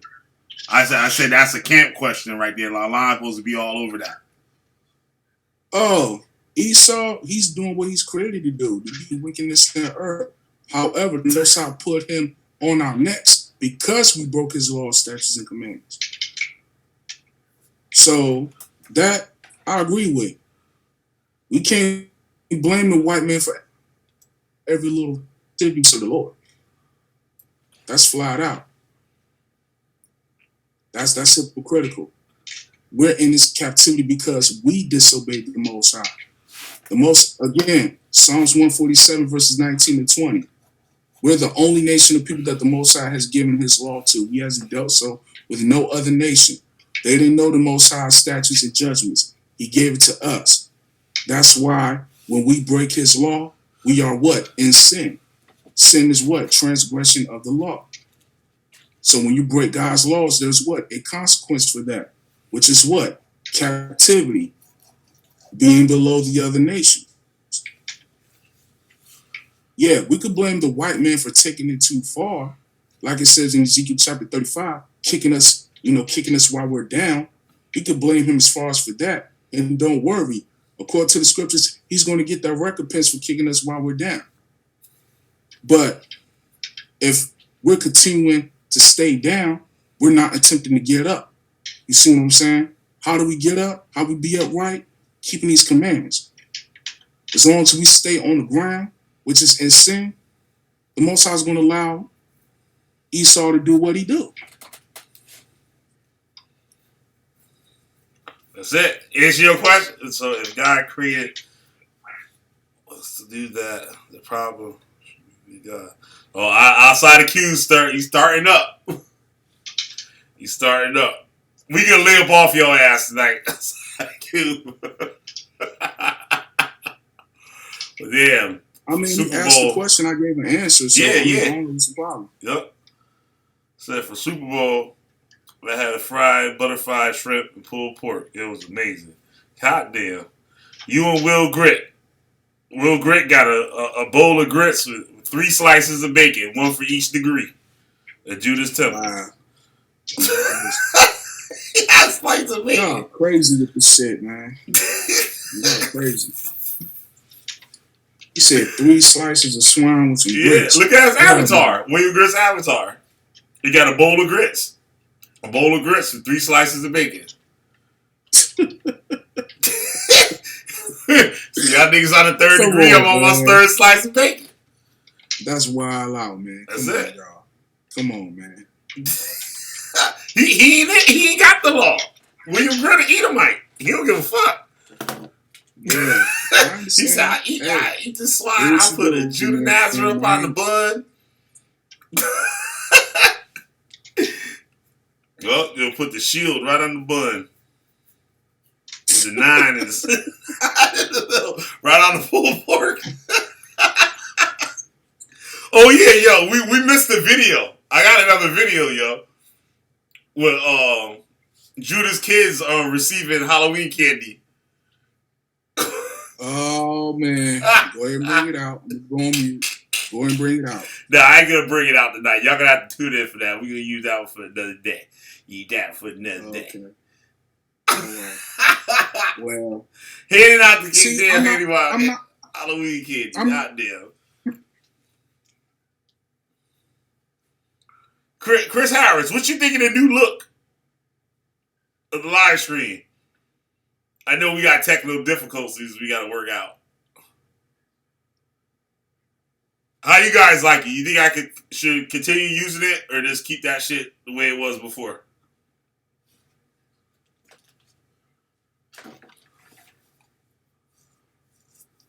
God damn, all the people come up in the room and Chris step up in this motherfucker. God damn, the MVP. People want to see the MVP, goddamn. Yeah, he over there on the sticks. he doubled the views and shit. Come Nigga on, step in the room. Hot damn. Come on, Chris. Like, come on. They waiting on to hear the message, man. Come on. Outside the queue said, I ate pork and I'm not dead. Unreal. Sister P likes it. Thank you. Y'all like that monkey. Wow, crazy. Like that monkey.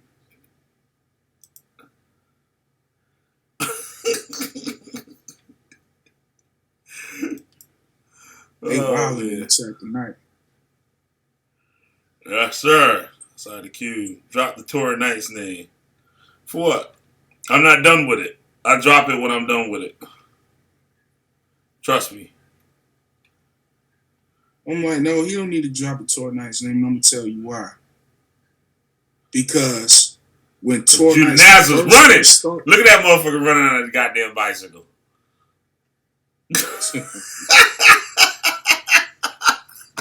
Terrible, man. Since they ever said that monkey is dipping. Oh yeah. He said, let me get around these niggas. Stupid. You see it on? Man, damn. You see the monkey? God damn. Yeah, I see it, bro. Yeah, I see it, bro. He's like, shit, I give him. He got his little suit on. He's out. I can look at that shit all day, dude. Just crack up. He out of there. Hell yeah. He is not playing. He's out. He turned the bars is gone. Oh, man. Hit that sharp right on their ass. And where the MVP went? God damn. Oh, he's still up in here. Yeah, he's just on mute. Yeah, we talking about that damn Quina, man. Ask him a question. You get like an 8 to like 25 comment blast from him for just asking one question. And then you're like, dude, just answer the question. He's like, what question? Wow. And you're like, shit, it then took you a half hour to read all his fucking comments looking for the answer.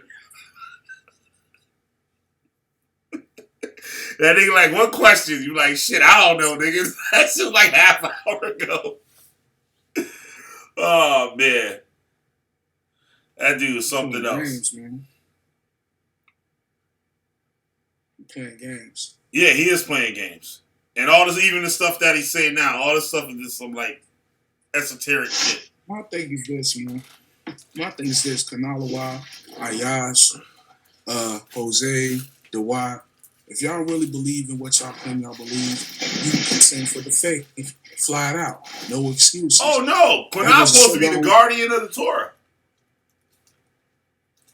Said what? He's supposed to be like Judah Nazareth, guardian of the Torah. The samurai. Supposed to be guardian of the. You supposed to be guardian of the Torah, man. This holy scriptures, but yet you're not willing to defend your doctrine. He dipped. He on that bicycle like that monkey. He dipped. That's like somebody calling you out. You know what I'm saying? You like, come on. You call Chris a Canaanite.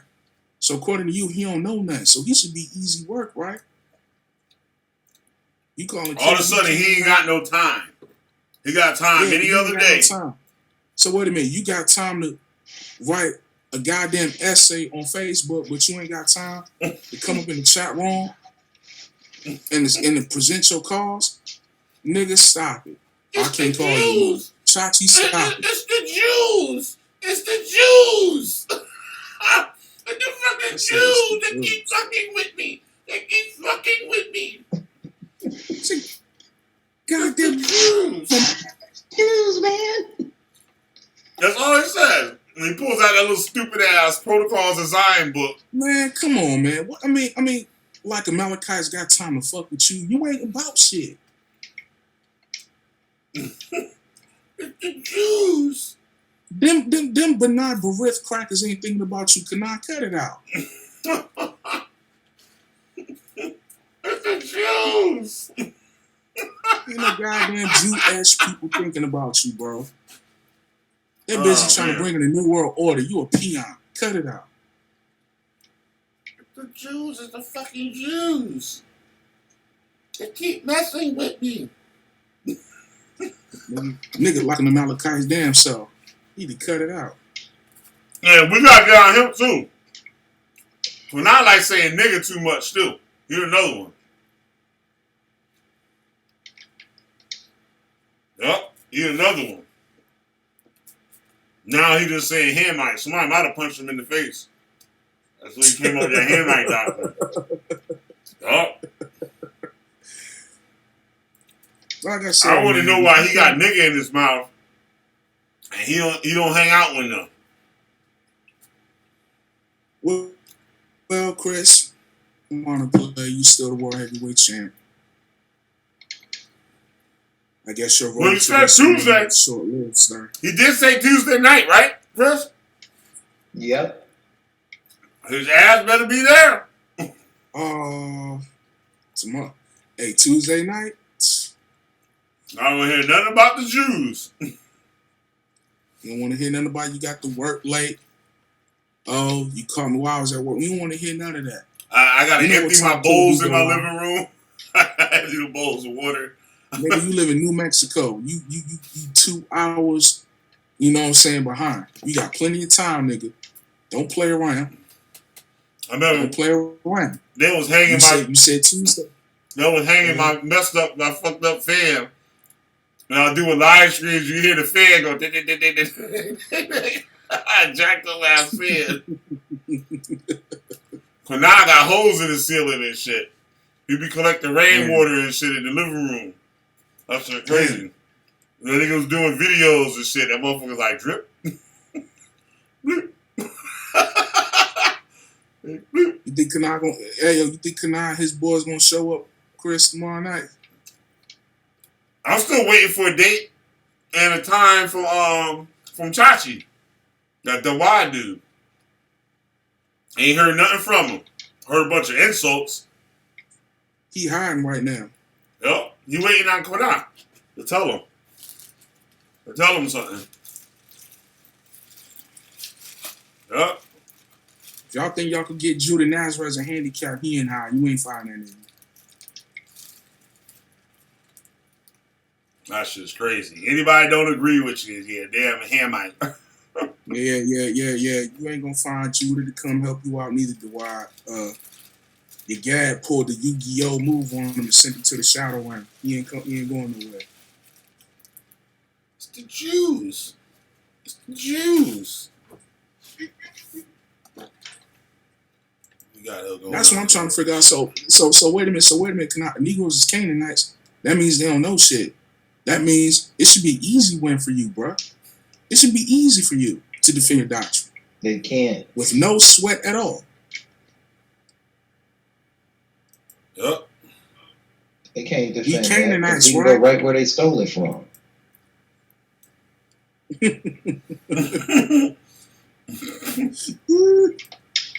Oh boy. Made that shit up. That fucking stupid ass nigga Keith Jackson, man. Why don't you just do it then and shut the fuck up about it then, motherfucker? I have a case against Terranites.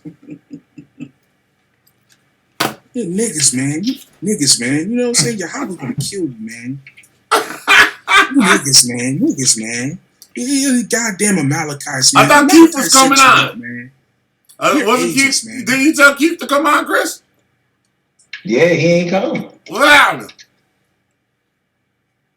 All that I mouth. don't know why he won't. I put the link in there. Like, what do you want, dude? Like, like seriously. He just like to talk. Just like he ain't got nothing else to do. Well, I mean, all right, y'all say he come on tomorrow. Okay, we gonna hold you to that. Time Killer B start his lives. I'm in case to get a tour tonight. Hot damn. That'll make a great video. You know what time Killer B start his lives? Come on in the room. Do understand? The MVP, he ready. He ready.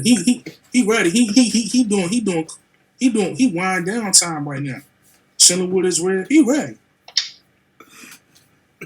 It's gonna be easy work for him to disprove that Temple Man stuff. Yup. He studied to show himself approved unto the Most High. He ain't studying for nobody else, but for his own edification. Kanala, why deep down inside you want to be Judah Nazarene?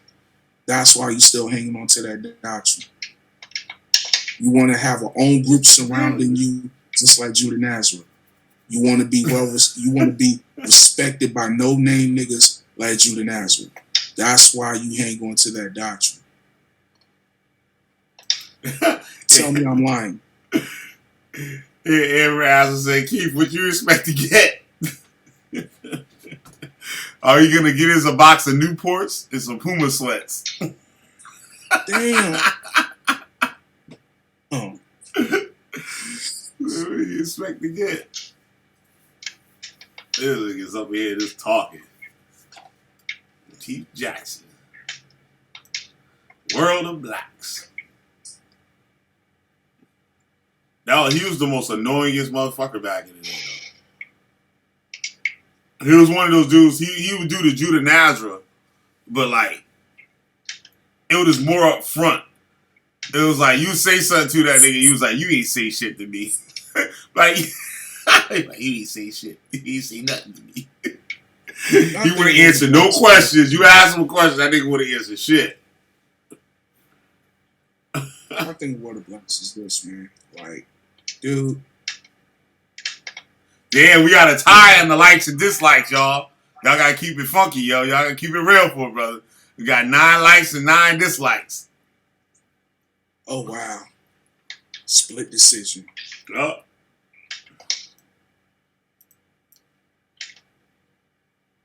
Judah Nazareth and his nasty 9. Judah Naz and the nasty 9s. The 9 ether.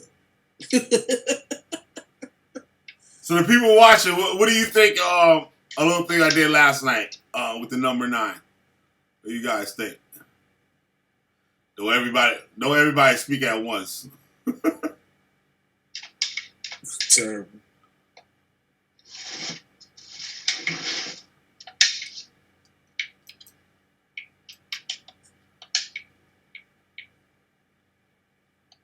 That little monkey out. And he peeking over his shoulder. He peeking over his shoulder at us. I'm like, oh shit, the niggas is still there. Oh man.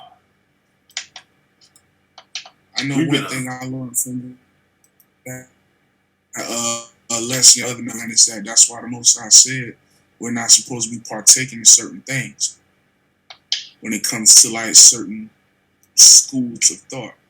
You're not supposed to delve into some of that stuff because it's going to turn us away from the Most High. That's one thing I got from it, and that's what happened. Oh, Chris. Oh, I'm sorry, Alon. Chris, that website you told me to go to. Yeah, what about it? Go ahead. Yeah, well, I don't know. I was asking you what it was about. I got it here on the screen here.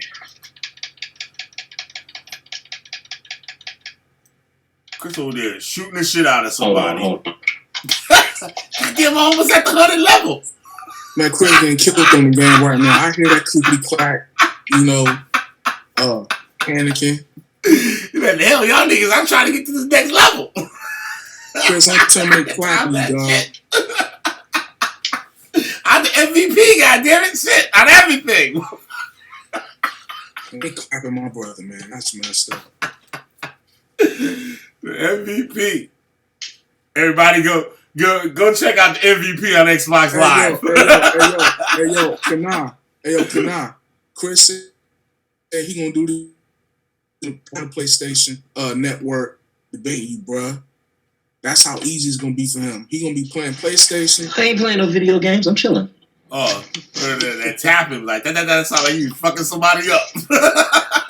No. I'm reading this book called Stolen Legacy by George G.M. James right now. Oh, okay. That's all. And I'm typing my notes up because I want to get ready for a debate. So usually I just sometimes be typing on my computer. I'm on the phone right here. You do have debate coming up. I forgot who it was against though. No, I ain't got no. Hold on. Let me put these headphones in here. Hold on. Look, this is a good article, Chris. I'm gonna read this. It says that's why. Hey, look, that's why I gave you the article. I wanted. Okay, I'll get on it now. I bet you guys can see We tried that they put up and show them why, because it made me start investigating it. Yep. It says the government owns and runs your church and its doctrines. Most churches in America are organized as 501c3 tax-exempt religious organization. The First Amendment clearly states, Congress shall make no law respecting an establishment of religion or prohibiting the free exercise thereof or abridging the freedom of speech or of the press or the right of the people peaceably to assemble and petition the government for a redress of grievances. To read the bill, all right. You see anything that the U.S. government deems legal can't be spoken of or unfavorably by churches desiring to keep the sacred exemption of Mr. 501c3. It is more important to hold onto the earthly pearl of great price than to seek the heavenly one. The church is not supposed. Where you at? Right there. I'm in the first paragraph still. You still what? I'm in the first paragraph still. All right, here. Let me read it. Let me get it right for me. Let me get this. Nigga, you can't read. All right. I know. No, I ain't saying that. This is the 501c3 exposed thing, right? Yeah. So let me get Can you this. send that link to me and can you send that link to me in Messenger, please? I got you. It says the First Amendment. Yeah, go ahead. It says the First Amendment clearly places the church outside the jurisdiction of the civil government. Congress shall make no law respecting an establishment of religion, nor prohibit not be the government through taxation, to exercise it. Since churches aren't taxable in the first place, why do so many of them go to the IRS and seek permission to be tax exempt? It occurs out of what? Ignorance, bandwagon logic, professional advice? Let's answer the questions here. In order to be considered for a tax-exempt status by the IRS, an organization must fill out or submit an IRS Form 1023 and 1024. However, note what the IRS says regarding churches and church ministries. In Publication 557, some organizations are not required to file the Form 1023. These include churches, interchurch organizations of local units of a church, conventions of associations of a church, such as a men or women's organization, religious schools, mission society, or a youth group.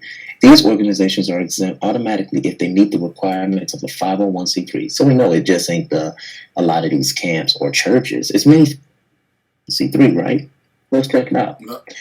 When a church accepts the 501c3 status, that church, hey guys, you can only get this information right here on the Witch Finder General. Hit that goddamn like button, hit it like it means something. Let's go. And it says right here, when a church accepts the 501c3 status, that church waives its freedom of speech, religion, waives its right to influence legislators and the legislation they craft, waives its constitutionally guaranteed rights. It is no longer free to speak to the vital issues of the day.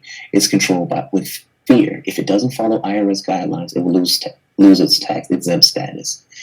Becomes a state church. One needs not look far to see that the church's acceptance of the 501c3 and its significant restrictions has had devastating consequences, not only the church, but to the entire nation. Let's continue on. Churches are automatically tax exempt. It's called 508c1a. Special rules with respect to Section 501c3 organizations. A, new organizations must notify secretary that they are applying for the recognition of the 105c3 status. C, exemptions. 1, mandatory exemptions. A and B subsection shall not apply to A, churches, their integrated auxiliaries and conventions or associations of churches. Let's continue. This is referred to as the mandatory exemption rule. Thus, we see from the IRS own publications and the tax code that it is completely unnecessary for any church to apply for a tax exempt status. In the IRS own words, a church that is automatically tax exempt. I'll pause here. So let's continue on. It says, who came up with the 501c3? Whoops, ain't that Lyndon B. Johnson there? Let's continue. That's Jesus. Let's continue. Most churches in America have organized as a 501c3 religious organization. This is a fairly recent trend that has only begun on about 40 to 50 years. Churches were only added to Section 501c3 of the tax code in 1954. House Resolution 234 was designed to revise the IRS code to remove restrictions placed on churches and nonprofit organizations in 1954 by then Senator Lyndon B. Johnson. He wasn't even a president yet. Let's continue. Prior to 1954, churches and other nonprofit organizations had no such restrictions on the freedom of speech or their right to speak out in favor or against political issues or candidates. The history of Johnson's IRS gag order is instructive. It began with some historians believed to be a fraudulent election of Johnson to the Senate in 1948. It has been mandated by both conservative and liberal historians that Lyndon Johnson's election to the Senate in 1948 was won by a massive voter fraud. We lived through that, right? By Lyndon. This aspiring politician was elected by only 87 votes. His challenger, Coke Stevenson, that's a dope ass rap name. My name's on my Coke Stevenson. That's dope. Anyway, excuse me. Back to our regularly scheduled program. Forgive me, his challenger, Coke Stevens, challenged his election and presented credible evidence that hundreds of votes for Johnson had been faked. Johnson, however, was successful in blocking Stevenson's effort by the clever use of cooperative court injunctions. Okay, let's continue on. In 1954, Johnson was facing re-election to the Senate and was being aggressively opposed by two nonprofit anti-communist groups that were attacking Johnson's liberal agenda. In retaliation, Johnson inserted language into the IRS code that prohibited nonprofits, including churches, from endorsing or for the political office. In effect, Senator Johnson used the power of the go-along Congress and the IRS to silence his opposition. Unfortunately, it worked. Some in Johnson's staff claimed that Johnson never intended to go after churches, only 2 nonprofits in Texas. Nevertheless, his sly amendment to the tax code affected every church in America, and it is a violation of the First Amendment of the Constitution of the United States. The legislation proposed by Representative Jones in the 109th Congress is designed to overturn Johnson's vindictive gag order that now penalizes churches, churches that dare speak.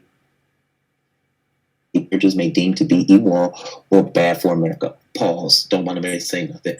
Remember, in the 16th century, in the 17th century, as late as the 18th century, the church had the power.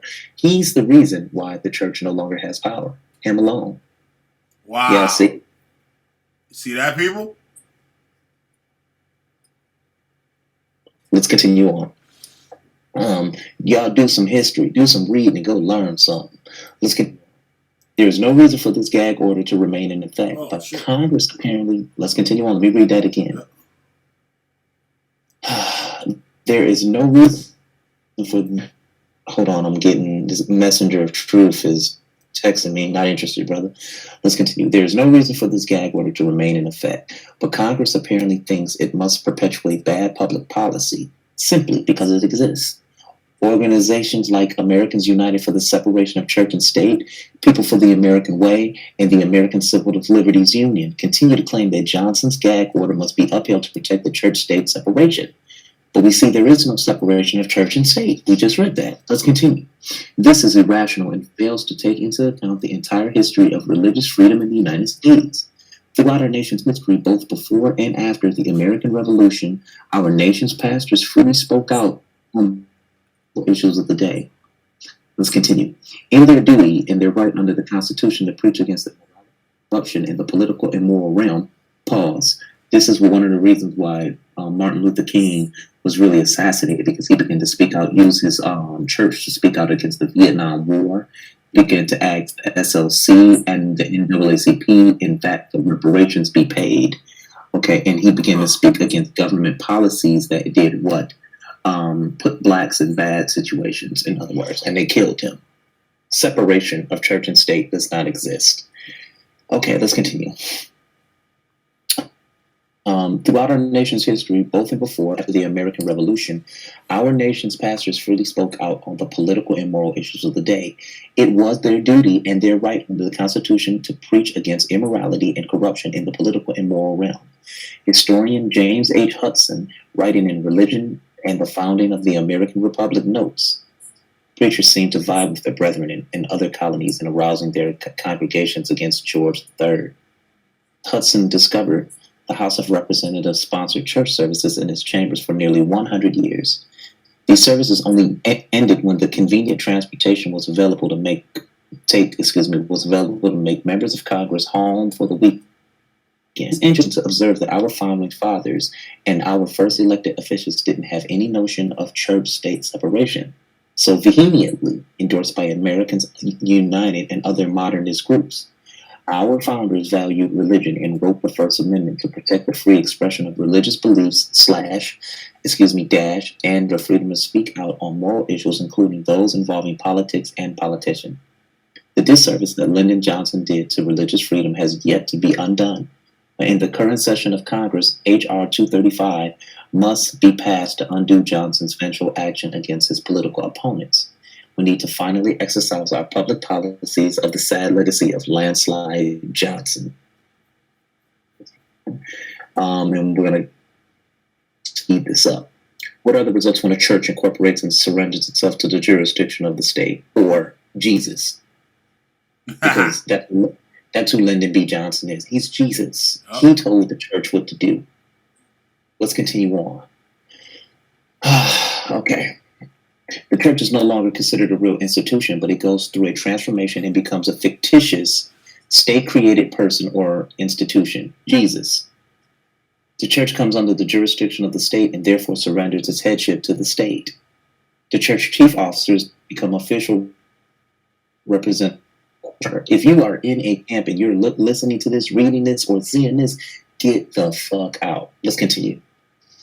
The church must open its books and all practices to the investigation of the state. This would include church membership rules, Christian school records, regulations on all functions of the church in any of its ministries, church financial records, including records, names, addresses, and amounts.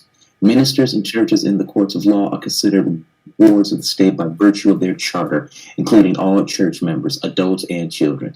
The Transformation of the Church from Reality to Fiction by Kenneth Tablott, Ph.D.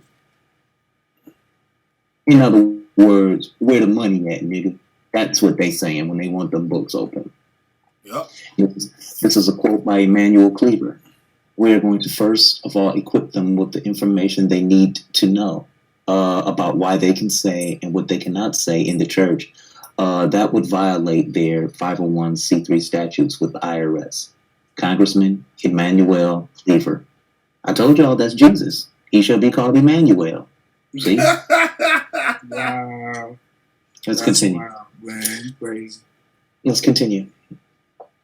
Christian churches, ministries, and organizations may not do the following: expose conspiracies, criticize the New World Order, publish anything negative about any politician, Republican or Democrat, criticize government agencies and bureaus, mainly the IRS, FBI, BATF, CIA, EPA, DEA, OSHA, Department of Justice, etc. Criticize an institution of government such as the White House, the Congress, the Federal Reserve, even though this is a private corporation, or the Supreme Court. Encourage citizens to call or write their congressman, senator, governor, mayor, or another public official. Criticize any proposed pending bill or legislation that will take away the rights or freedoms of the people. Make disparaging remarks about or criticize any other faith group, cult, or religion. Expose or criticize the New Age movement. Support, encourage a law-abiding citizens militia. Support or encourage the Second Amendment, the right of the people to keep and bear their arms. Discourage young women from getting an abortion or endorse the pro-life movement. Continuing, pause. Let me adjust myself here. Okay, let's continue. Teach that abortion, especially partial birth abortion, is murder and the killing of innocent babies. 14. Identify homosexuality as a sin and an abomination to God. 15. Express an opinion on any subject or issue. 16. Appeal to the people's emotions by employing an evangelization method such as a fire and brimstone preaching, not considered a reasoned approach by the IRS. 17. Discuss or identify threats to Christianity. Discuss subjects or topics the IRS deems sensationalist. Criticize well-known public figures or institutions the IRS seem worthy, such as the super rich elite, international bankers, the Hollywood movie, etc., in the industry, etc. Well, we know who run that. Jews. Verse 20. They said you can't criticize them. Let's continue. Now, hence, this is only if you're under the 501c3 status and you are tax exempt government of America. But when you are their slave, this is what you have to do. Let's continue. Publish or broadcast information on any topic without giving credence to the opposing viewpoints of Christ's enemies. I told y'all, the government is Jesus Christ. Y'all think I'm playing? Yeah. Oh, shit. Damn. Okay. Publish and offer books, tapes, or products that expose the elitist plot against humanity and God. Criticize the Pope or Vatican, or contrast the New Catholic Catholicism with the truths found in the Holy Bible. Note, only liberal churches are permitted by the IRS to criticize the Catholic Church. More on that later. I'm doing something on that now. Excuse me. Criticize United Nations, such as globalist groups as the Council of Foreign Relations, the Bilderbergers, and the Trilateral Commission. Who run all of that? Go look it up. So-called white man, the Jews run that. We can't criticize. We can't criticize them. Mm-hmm. Okay. Criticize the Masonic Lodge, the Order of Skull and Bones, or other secret societies. Highlight otherwise, bring attention to immorality of public officials or corruption in the government. Complain or injustice such as happened at Waco, Ruby Ridge, and elsewhere. Okay, let's get down.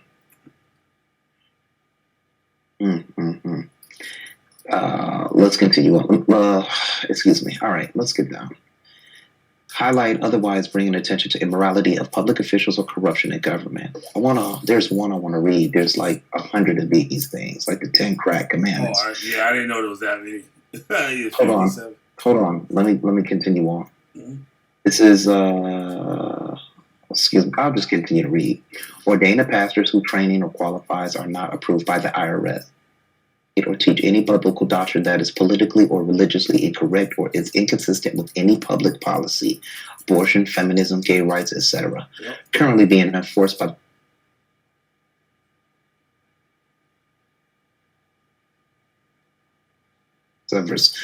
publication 1826 9 through 24, category number 21096G. Churches must. So this is all public information.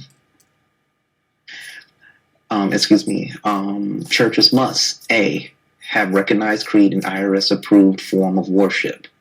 37, have IRS-approved code of doctrine and discipline.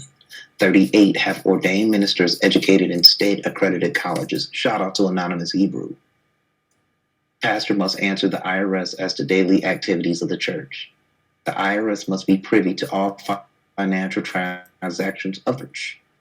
The PAC must supply names of all donors, make records available. Where the money at, nigga? 42. Being neutral on political issues. Be engaged in activities furthering exclusively public purposes. Opens its services to the public. Submit names of all church workers, pastors, teachers, clerks, counselors, educational directors, office help, associates, and maintenance personnel. Not publicly oppose licensing of church ministries. Give unlimited submission to civil magistrates pertaining to all laws, federal, state, and local, including public policy. 48. May only use IRS-approved fundraising methods. The pastor will be called to account over any stand taken against the tax system.